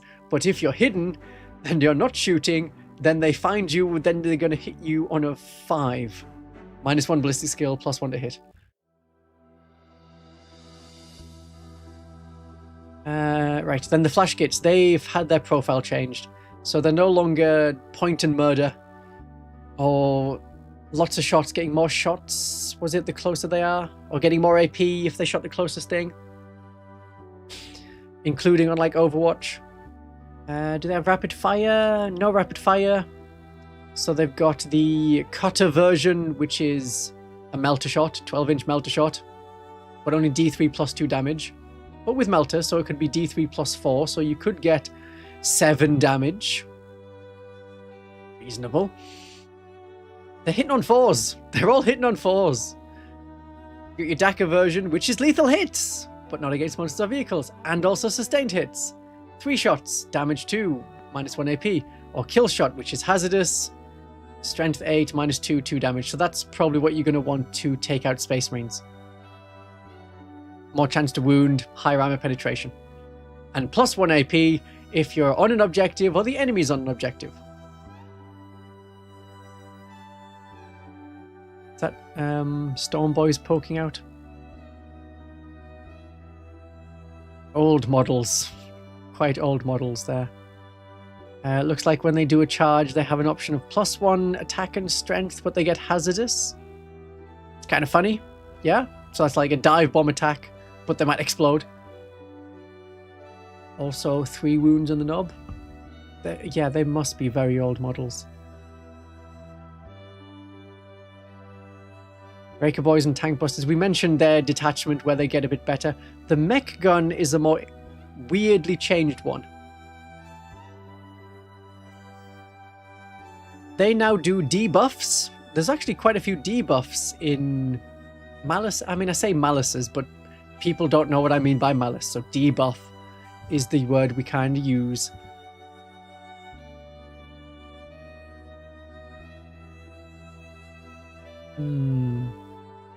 It's a lot of inconveniencing the enemy in various different ways. So the Bubble Chocker, a unit is wobbled, and then they kind of get the benefit of cover. The Mega Cannon, they're zapped, they have -1 leadership. The Smasher Gun, the unit is smashed. It has -2 to their movement. And the Tractor Cannon, it's grounded and cannot take to the skies. It's no longer doing... Oh, it still has Anti-Fly 2+. So do you get 1 to 3 mech guns? Yeah, so you could have a range of different things and then be like, okay, after you shot, if all ranged weapons equipped by each mech gun of the same... Oh, right. Each time this unit is shot, if all ranged weapons equipped by each mech gun in this unit are the same, then you pick an enemy unit and they get the penalty. Right, so if you have bought multiple of them and then built them separately, you're going to field them separately. Otherwise, you're not getting the benefit. Or you can just chuck them all together, have like big mech artillery piece, and you won't get any of the detachment rule, the ability rule.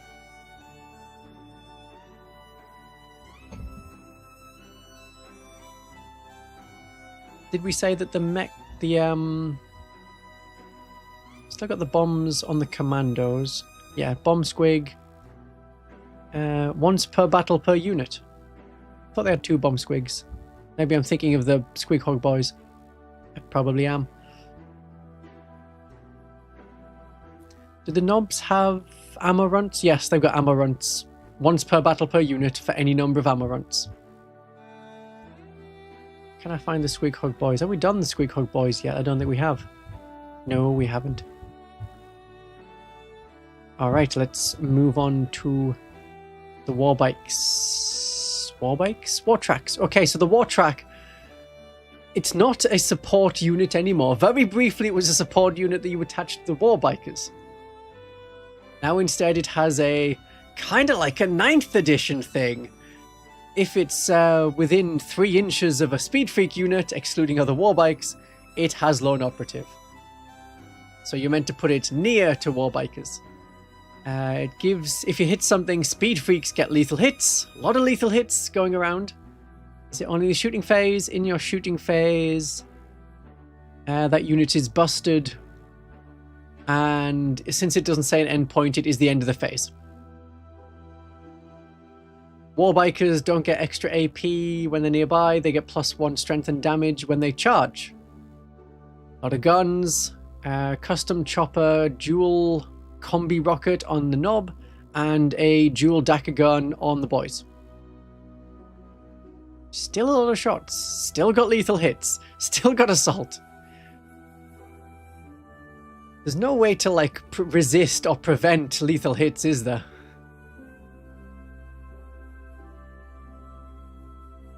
The number of ammo runts on the knobs kind of says kill team. I can see that. I can see that.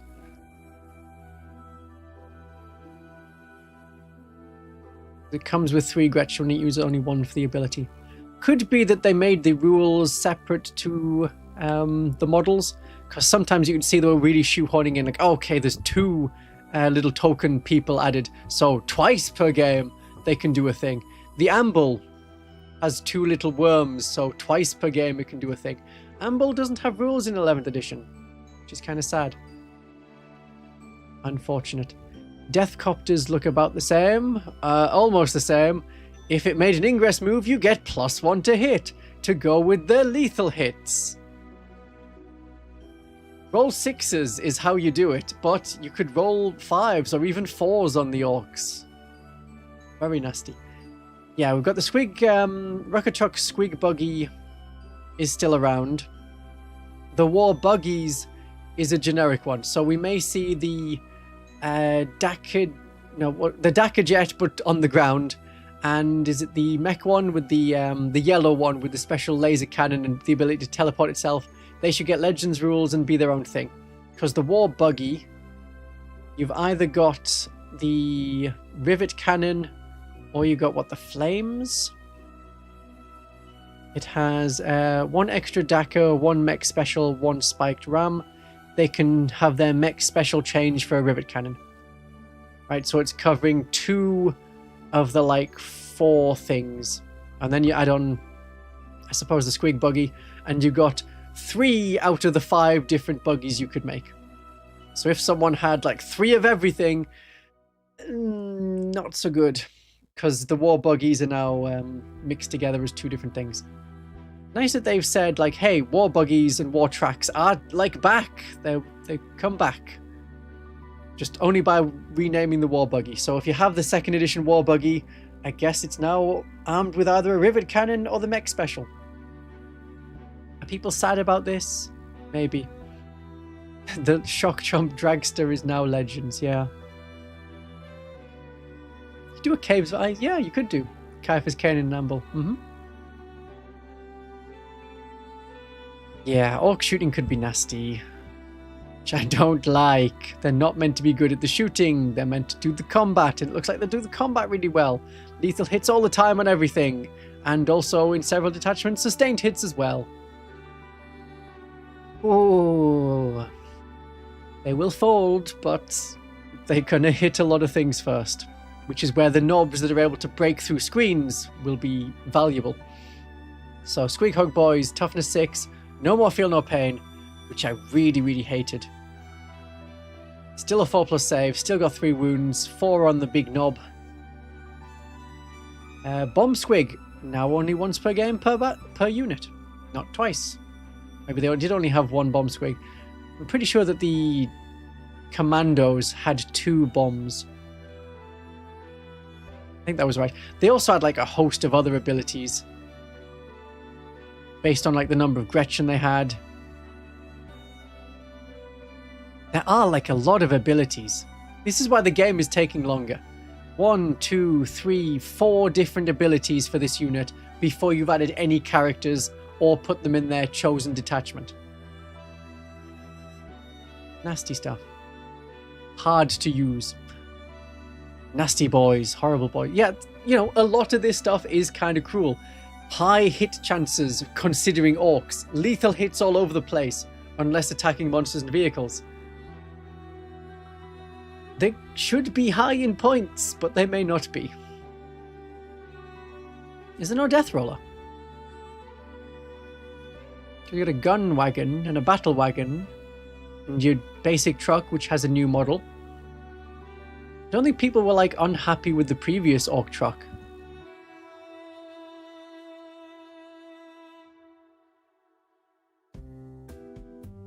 It could be in a Custodes army. Maybe, I'm thinking like Space Marine level. So a Space Marine army currently has like 50 Marines plus a couple of vehicles. That may be what the boys end up as. Like 30 Orc boys, some knobs, some mega knobs, 2 trucks, and a big thing. Does that sound about 2,000 points? Does that sound about reasonable? So they could end up on Space Marine level points, which is an interesting choice. Putting them on par with Space Marines again, as they sort of have been in the past. Maybe there's some old people working there. They're like, I want to do 2nd edition again, but really 2nd edition. So much 2nd edition. Where everything had lots of rules and abilities. So yeah, there were quite a few rules. Many rules.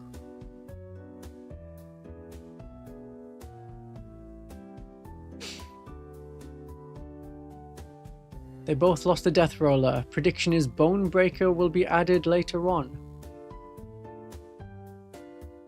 Okay, they could do a Bonebreaker as a Legends unit. Then you got your Hunter rig and your Kill rig, but you haven't got the Werboy that goes on top separately. He has to be on top of that, otherwise you're using him as a Weird Boy. Does this got something like... Oh, let's see how many lethal hits we've got.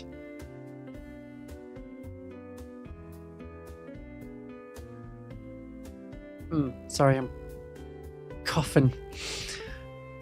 Have I run out of tea? No, it's not quite time for a tea break. There's not that much of the codex left. There's like 4 more pages. I know we're scheduled for more yapping. Don't know if I'll get more tea and do more yapping, or do a less yapping at the end and then I'll have tea peacefully with no one around. So, anti-vehicle, anti-monster, 4+. Extra attacks and lands, got cleave.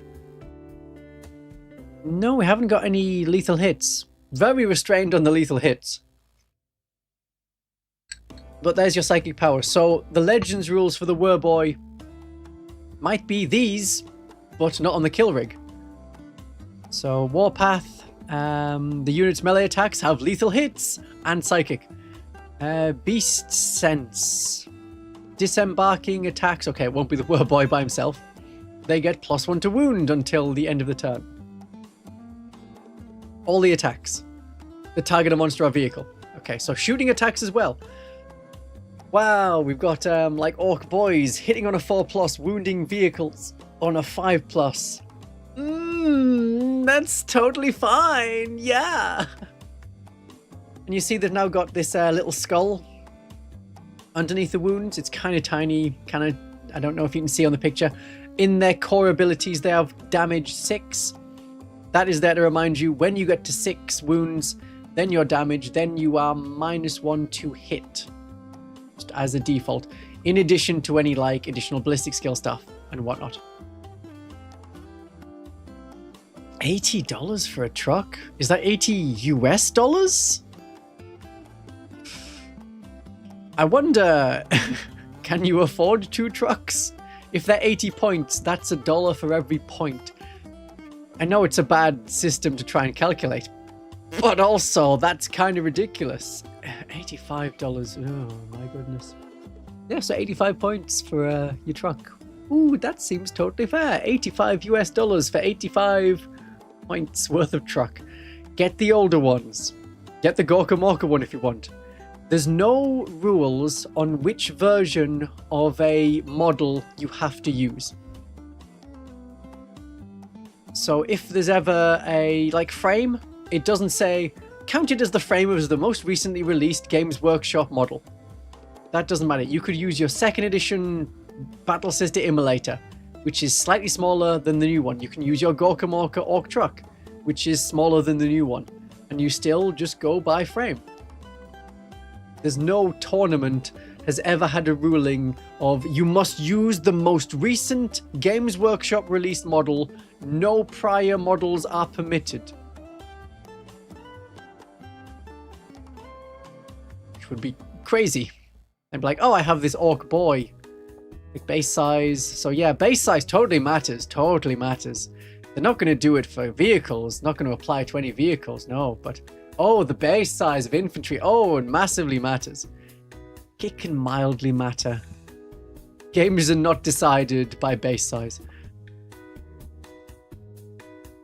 A lot of people have been converting like the old trucks and the mech guns into like 3 mech guns. That works really nicely. Or 4 mech guns. You might be able to get 4. Tiny metal apothecary on the correct base with a 30mm tall rock. You didn't need to put the tall rock on. There's no height requirement for models. It's totally fine. Modeling for advantage is not a real thing. It does not happen. And people get themselves so worked up over the hypothetical of maybe it'll happen, but it doesn't happen. Especially when area terrain is based around where your base is. Now, killer cans, are they hitting on a 4+? Mayhaps? Why, it does appear the killer cans have ballistic skill 4+. And it doesn't matter what you equip them with, whether it's Scorchers, whether it's the rockets, they've all got the can blaster. And they're either doing like a shrapnel gun, which I assume is the point blank 3 shots with blast 2 and torrent. So it's auto hitting, and if there's 10 enemy models, you get 7 successful hits. Not rolling 7 dice, 7 successful hits at strength 5. This unit's attacks that target a unit that has no models with a toughness of 7+ have +1 to hit. Killer cans hitting on a 3+.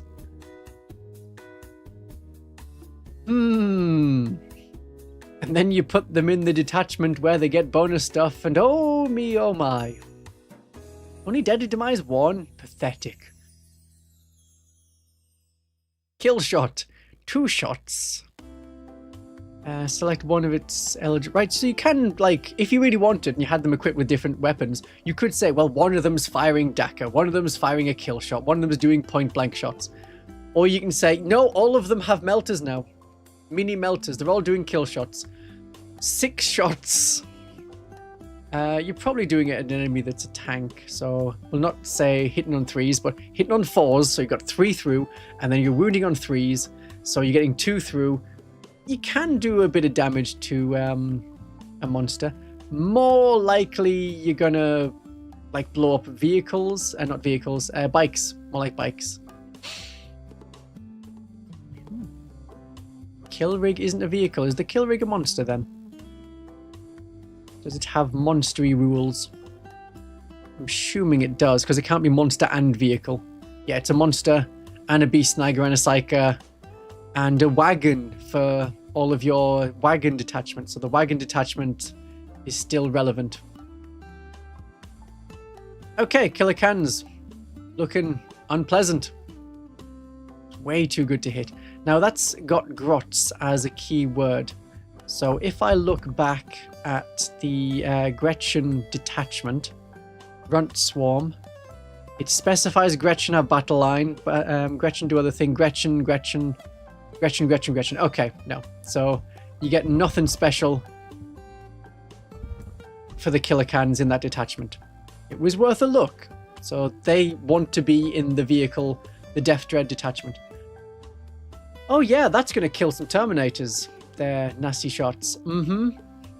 So, yeah, to get the Orks and the Tau on par, if the Orks are going to hit on a 4+, sometimes with +1, like the Tau, that means that the Tau have to be hitting on a 3+ in combat. Killer cans, they've always kind of been Terminator killers because they had like damage 3 in combat. I'm pretty sure they were damage 3 in the last edition. Let me find Walker's killer cans. Their toughness, have they gone up a toughness? They're now toughness 7. They were previously toughness 6. With 5 wounds, still got 5 wounds, still got the same armor save and invulnerable save. But they move faster now. They move 8 inches. A lot of walkers slowly through 10th edition started to get 8 inches as movement. We're seeing that as the norm. So if you have a dreadnought, even if it's a little boxy dreadnought, that's probably going to be moving 8 inches. What was I looking up? Oh yeah, their can claws. Yeah, damage 3. Their profile looks exactly the same for combat. 3, 4, 8, -2, 3. Yeah. It's exactly the same as the last edition.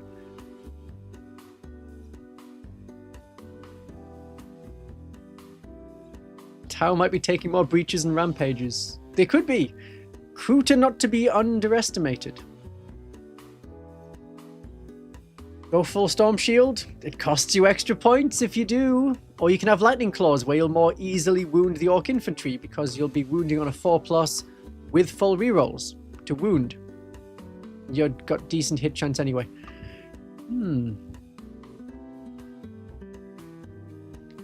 Death Dread. Oh, is a Death Dread attacks against it at -1 damage. Fair enough, because it is still kind of squishy. Yeah, the Kroots idea, they used to be able to like fight orcs in combat. That was a lot of their role.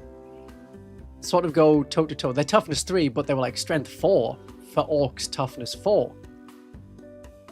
And they could have a decent go against Marines. But, you know, generally so can anyone.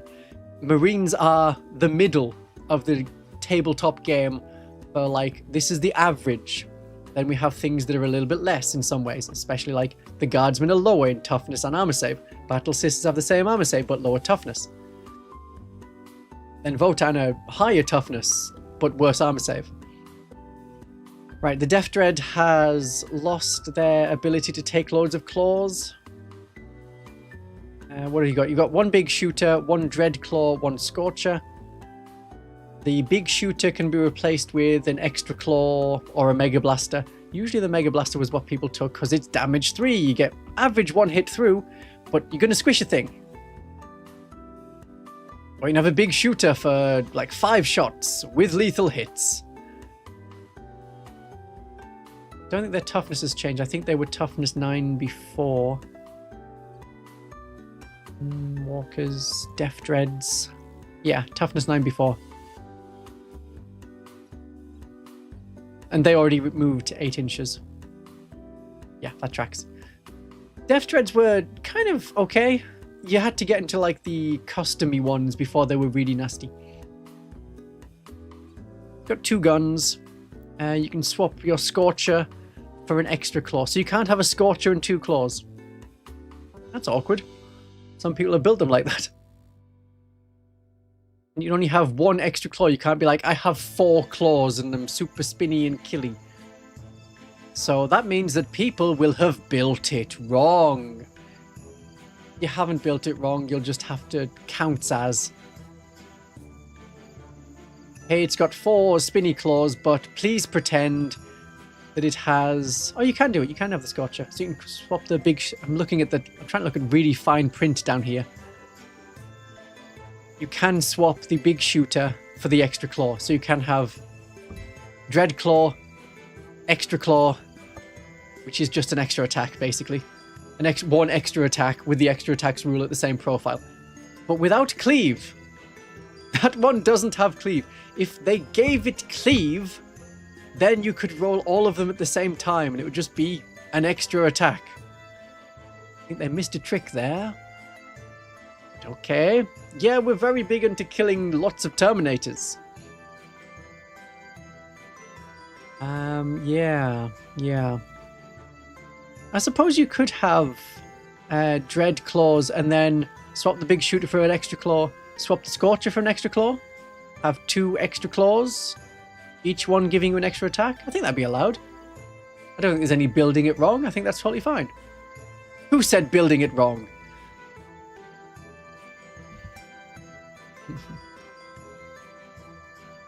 Yeah, but lots of gun version with only 1 claw. That doesn't look like it's going to happen anymore. They're going back to the 2nd edition Death Dread, you see, which had 2 claws and 2 extra guns. So mine, Death Dread from 2nd edition, which is metal, not the card one, not the 2-dimensional card one. It has a big shooter and a Mega Blaster. Yeah, that's right. Doesn't have a Scorcher, doesn't have the rockets. Alright, okay. So I just have to swap the Scorcher for a custom Mega Blaster and I'm good. Only got 2 keywords, Vehicle and Walker. Plus it gets its own name, Death Dread. This whole like keywords thing, it's buried in the app. I can't even remember where you have to look in the app. Just trust me that it's in the app. Right, so Death Dread seem fine compared to other things. Then the Gorkanauts are still very big. 20 wounds, toughness 12. It is a knight, essentially. What's the toughness of other knights? Are the other Imperial Knights like toughness 11 these days? Imperial Knights, let's have a look at one. That's right, they went down to toughness 11 with their Codex. But they got more wounds. The idea was, hey, you can hurt it with las cannons now, but it'll take more las cannons to get through. All the more reason to look forward to 12th edition and the return of 3rd edition. If 2nd edition is 11th edition. And then are they going to get even simpler? Yeah, I see that. Are they going to get even more grimdark? They could do. Ork Dreadnought, yeah, rather than Death Dread. Then in Dawn of War it was called a Killer Can.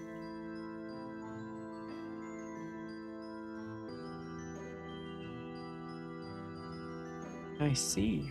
Yeah, 11 for the biggish ones. Very good. Then we get the Stomper, who went down to 600 points or 700 points for your 3rd one, meaning that 3 of them... I think that was right. 600 and 700. 3 of them was just short of 2,000 points. Let's have a quick look. Orcs. It's called a Stomper, so it should be under S. Whereas there's a lot of M's for their names. Stomper, yes, 600 points. 700 for your 2nd and 3rd one. Right, I was right. With the thing I said previously, not the thing I just said now. 2,000 points exactly for 3 Stompers. I don't think there's a way to say we can have like a character Stomper. So you're not going to get 3 Stompers as an army. Move it out a little bit. Stompers riled up. It's a war effigy, so it's always riled up. From the look of it.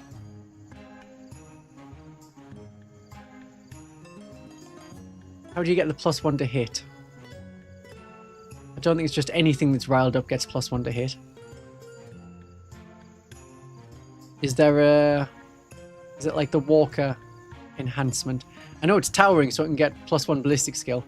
I see how... I'll just assume there's many ways it can get +1 to hit and believe you. So yeah, it's going to hit on a 3+. People might take Stompers. And it's a transport. And it's got 5 big shooters, a death cannon with super rockets. That's strength 14. And it's got its mega chopper, which is cleave 4. Oh, I'll just go attack these 5 Terminators. We'll say Terminators. Great, I get 10 attacks at strength 24. And then a super Gatler, which is either aimed or point blank. And when it's point blank, it's torrent, 3d6+3, marine killing. Oh, lethal hits non-monster vehicle. That's back again. I think it might go back up in points.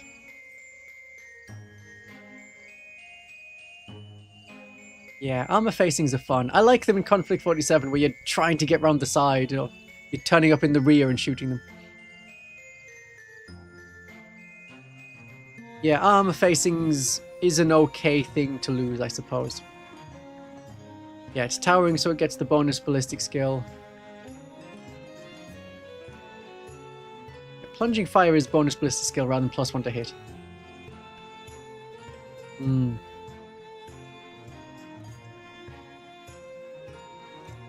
So surely, yes, their points will go back up. Back to 800 points? Can we get to 850 points, maybe?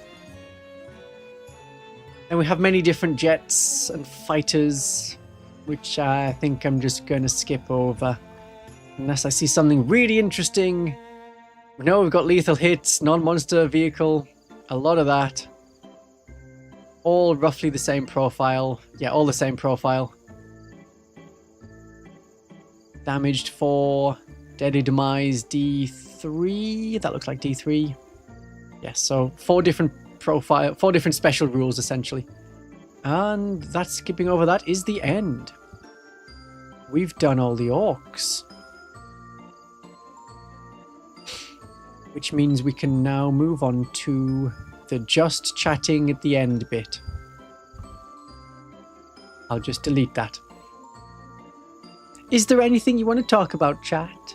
Anything that you're like, oh, I really need to get his opinion on this, which is a relevant thing that he's talking about.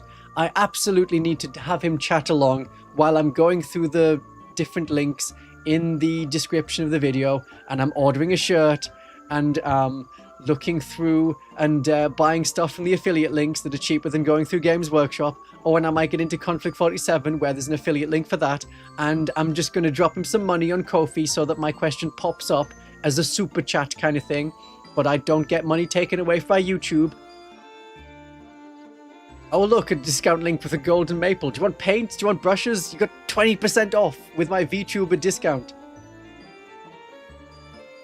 And then there's the rules, which I should probably put higher when it's a stream, but never mind.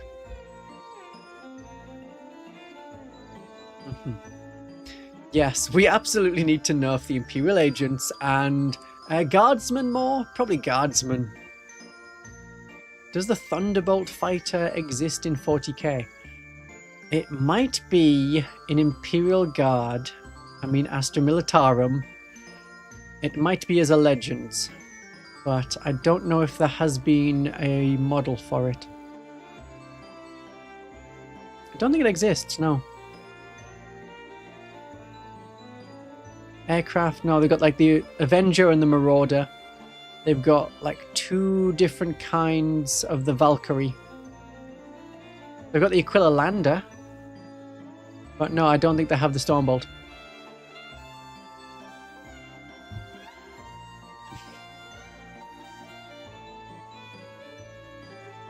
Why a purple ruff, not scarlet? So this is just the shirt. This is just my shirt that I'm wearing underneath the waistcoat. If I had red as a shirt, I think that would be too much red. Because you notice that the edge of the coat is got a red border. The little clasp along my cravat is also red. If I put the cloak back on, then that is red lined with a red hue. People tend to, in like fan art, people do black for most of it, but then the cloak round my shoulders, they go with red, which is fair enough. That works. Otherwise, I think that would be too much red. Yeah. Did they just update the leaks? Don't be silly. I don't think they did. Oh, wait, they did. Oh, right. That are the Blitzkrieg and Dread mobs. But we've already seen the Dread mob, and I'm okay not going to see the Blitzkrieg. You're new to the tabletop, thinking about starting with Tau. With all this new stuff coming, should I wait before buying anything or just buy a starter set? The ones on the Games Workshop website. Well, you may want to get a starter set, but not through Games Workshop, through those affiliate links linked in the description that I mentioned, where it says, want discounted 40k models? You can go there. Having a starter set now seems perfectly reasonable. It'll get you the basic stuff for the orcs. You'll get some orc boys. I don't know which other bits they've got. If we say starter set, like, if I look for the word starter set, will I get the starter set? Games Workshop website. Starter set.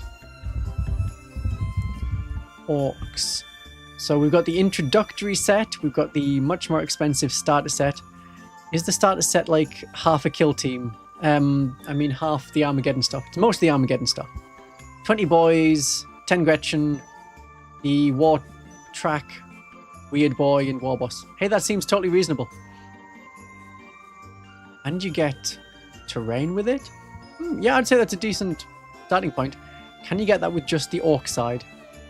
Have they released Orc combat patrols yet? I've still got the old knobs available to buy.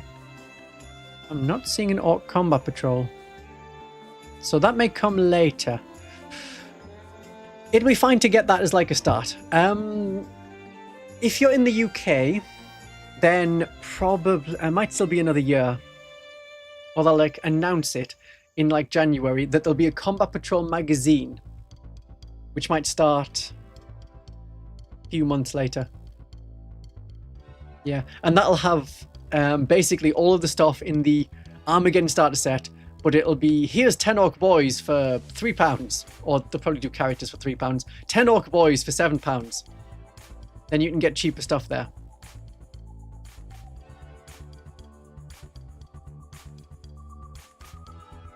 But that's the thing to wait for. If you're not in the UK, if you're in Europe or the United States or Canada or Australia, then you've got to wait another 6 months on top of what the UK has to wait, or maybe a year.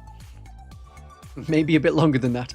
Australia, I think, is halfway through the 10th edition Combat Patrol right now, which finished at the end of May. You started a second army of sisters because of me. I'm getting more and more people into 40k. This is terrible. I need to get more and more people into Konflikt 47, then there's more players to play with. There's only the getting started orcs and no Combat Patrol at the moment. They seem to have really half done a lot of the starting stuff. I know people have been complaining like, oh, the hype around 11th edition has died down. Yeah, it really has. Like, hey, there's orc stuff. Then they've moved on to Age of Sigmar, which is probably why, you know, the hype has died down, because it's not 40k. It's Age of Sigmar stuff, re-releasing models that already exist. I can see why people are not super hyped for the basic orc knobs. So, No more Konflikt 47, no more shelves. Oh, but you can use a lot of bolt action things in Konflikt 47 as well. Maybe get into bolt action. You suggest getting a single box of the basic troopers first? Yeah, because if you don't like the basic troops, then you might not like the rest of the army. However, you never need to have battle line units, at least in this edition, and I think that's going to continue.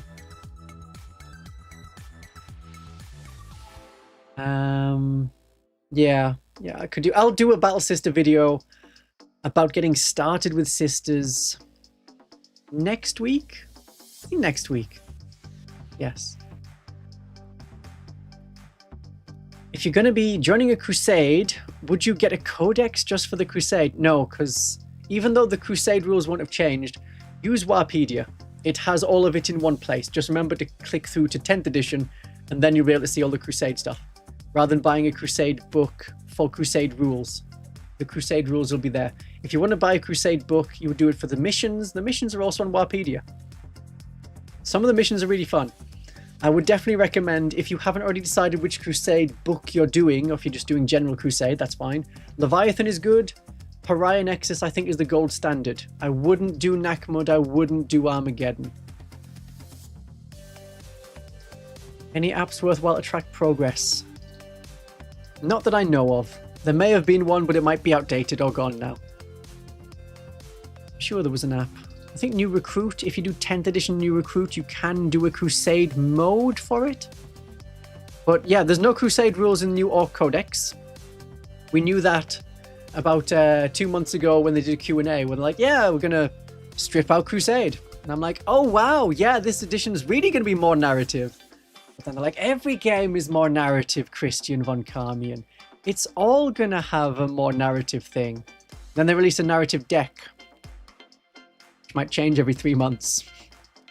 Maybe not that quick, but every year they might do, yeah, they'll probably do their mission deck every year because they've got 2026 to 2027 mission deck.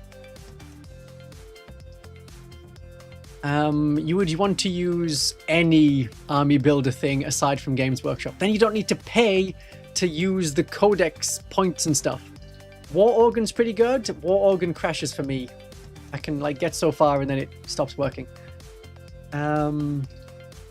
But pretty sure that New Recruit has been updated and that should work. Then you have to wait like 2 or 3 weeks after the Codex is released. Then it'll be on there. So you may be able to still make army lists on the 40k app. You can make at least one without signing up to Warhammer Plus. No, you still have to sign up to Warhammer Plus to get in. You just need to... No, Warhammer community... You have to have an account with the Warhammers. Then you can get in. If you have paid for Warhammer Plus, then you get more than one army list. Paying for Warhammer Plus for points.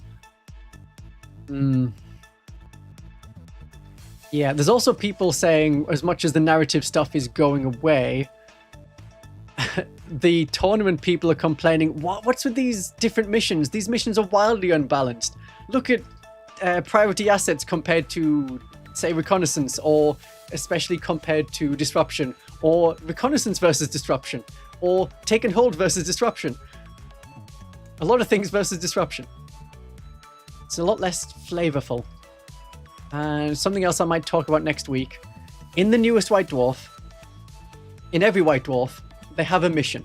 And it's like a cool mission with a load of special rules. Like, maybe the objectives explode. Maybe the objectives have to be moved. Trying to think what other things the objectives could do. Maybe you need to start with your hero fighting a duel against another hero. But now the most recent one, the first official 11th edition one, no special rules, no extra special scoring. All it has is 5 primary missions and a basic map, and the 5 primary missions are for each of the dispositions. And I'm worried that's what it's going to be from now on. None of the mutants score in the first round, they're all second round onwards, and what they've basically done is take a random one of the missions and said, that is your mission, and you're now playing it against other people. So the reconnaissance one wants you to be in table quarters, the disruption one wants you to not let the enemy be in like your territory. It's like a lot of movement blocking is the idea, so they can pair up pretty well. I think the priority assets one pairs well against the take and hold, but otherwise this really interesting like narrative mission that's like you're fighting this battle and there's a warp storm happening or some such, or say it's a sandstorm or a snowstorm, whatever matches your battlefield. Instead it's hey, just take the mission deck, shuffle through your disposition missions, draw one at random, and there you go. Combat Patrol is still app only. Yeah, that's not good. They need to have them in PDFs, as they did previously, and then also bring back some of the other ones that were compatible last edition, like the Navy Breaches one, like the Stealthy Von Ryan and Lichter one, where you had, I think it was a Neuro Lictor as the leader. There was a stealthy Space Marine one.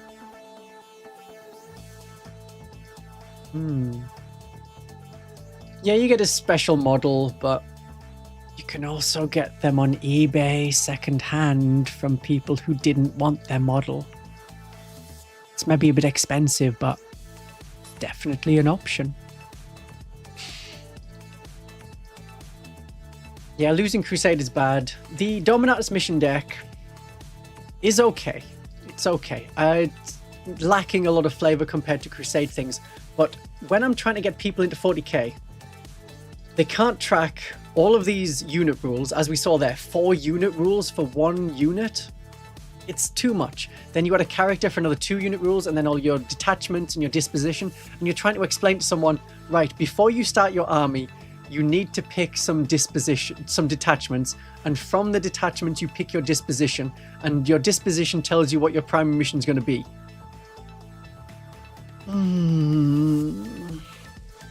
So adding on to that, the primary mission that we get, plus secondary missions, doing the Dominatus deck and saying, hey, you got like 1 detachment. Say we're doing 1,000 points. You got 1 detachment. It's 2 detachment points. Tell me what disposition it says. Great, you're doing one of these 3 missions. They can manage that. And then they've got a primary mission. They can follow the primary missions. Like, this says, do a thing at the end of battle round 2 onwards. I've got a thing that I can do. Is that just at the end of any battle round? Yeah, it says so. Yeah, I get 1 point for killing an enemy unit. Great, I can do that.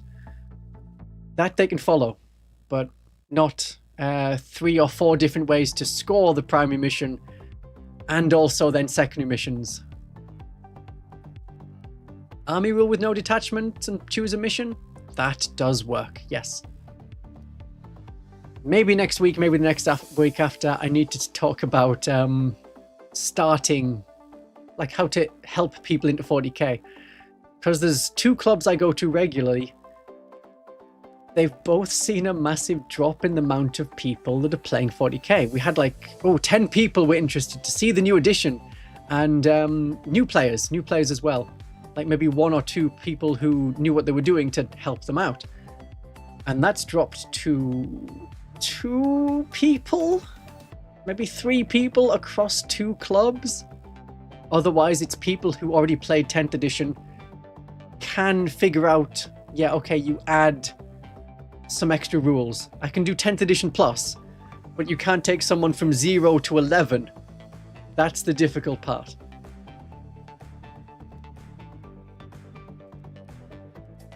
Terrain, I definitely say, especially this edition, you do not need Games Workshop terrain. Do whatever. If you look at tabletop simulator maps, do your own stuff, and then you'll decide before the game starts if you're saying, okay, yes, this is the green terrain, other bits are going to be the light terrain. It's not light and heavy terrain, it's light and dense. Like it's a meal. Oh, this was a light meal. Oh no, that's a heavy meal. It still doesn't work. Dense.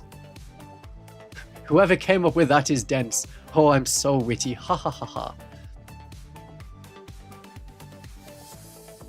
Well there, I think I've done my contractually obligated yapping at the end of the Ork stuff.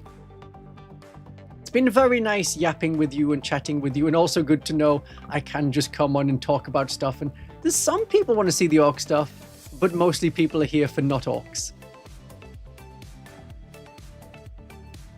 Good times. Right, we are ending the video now.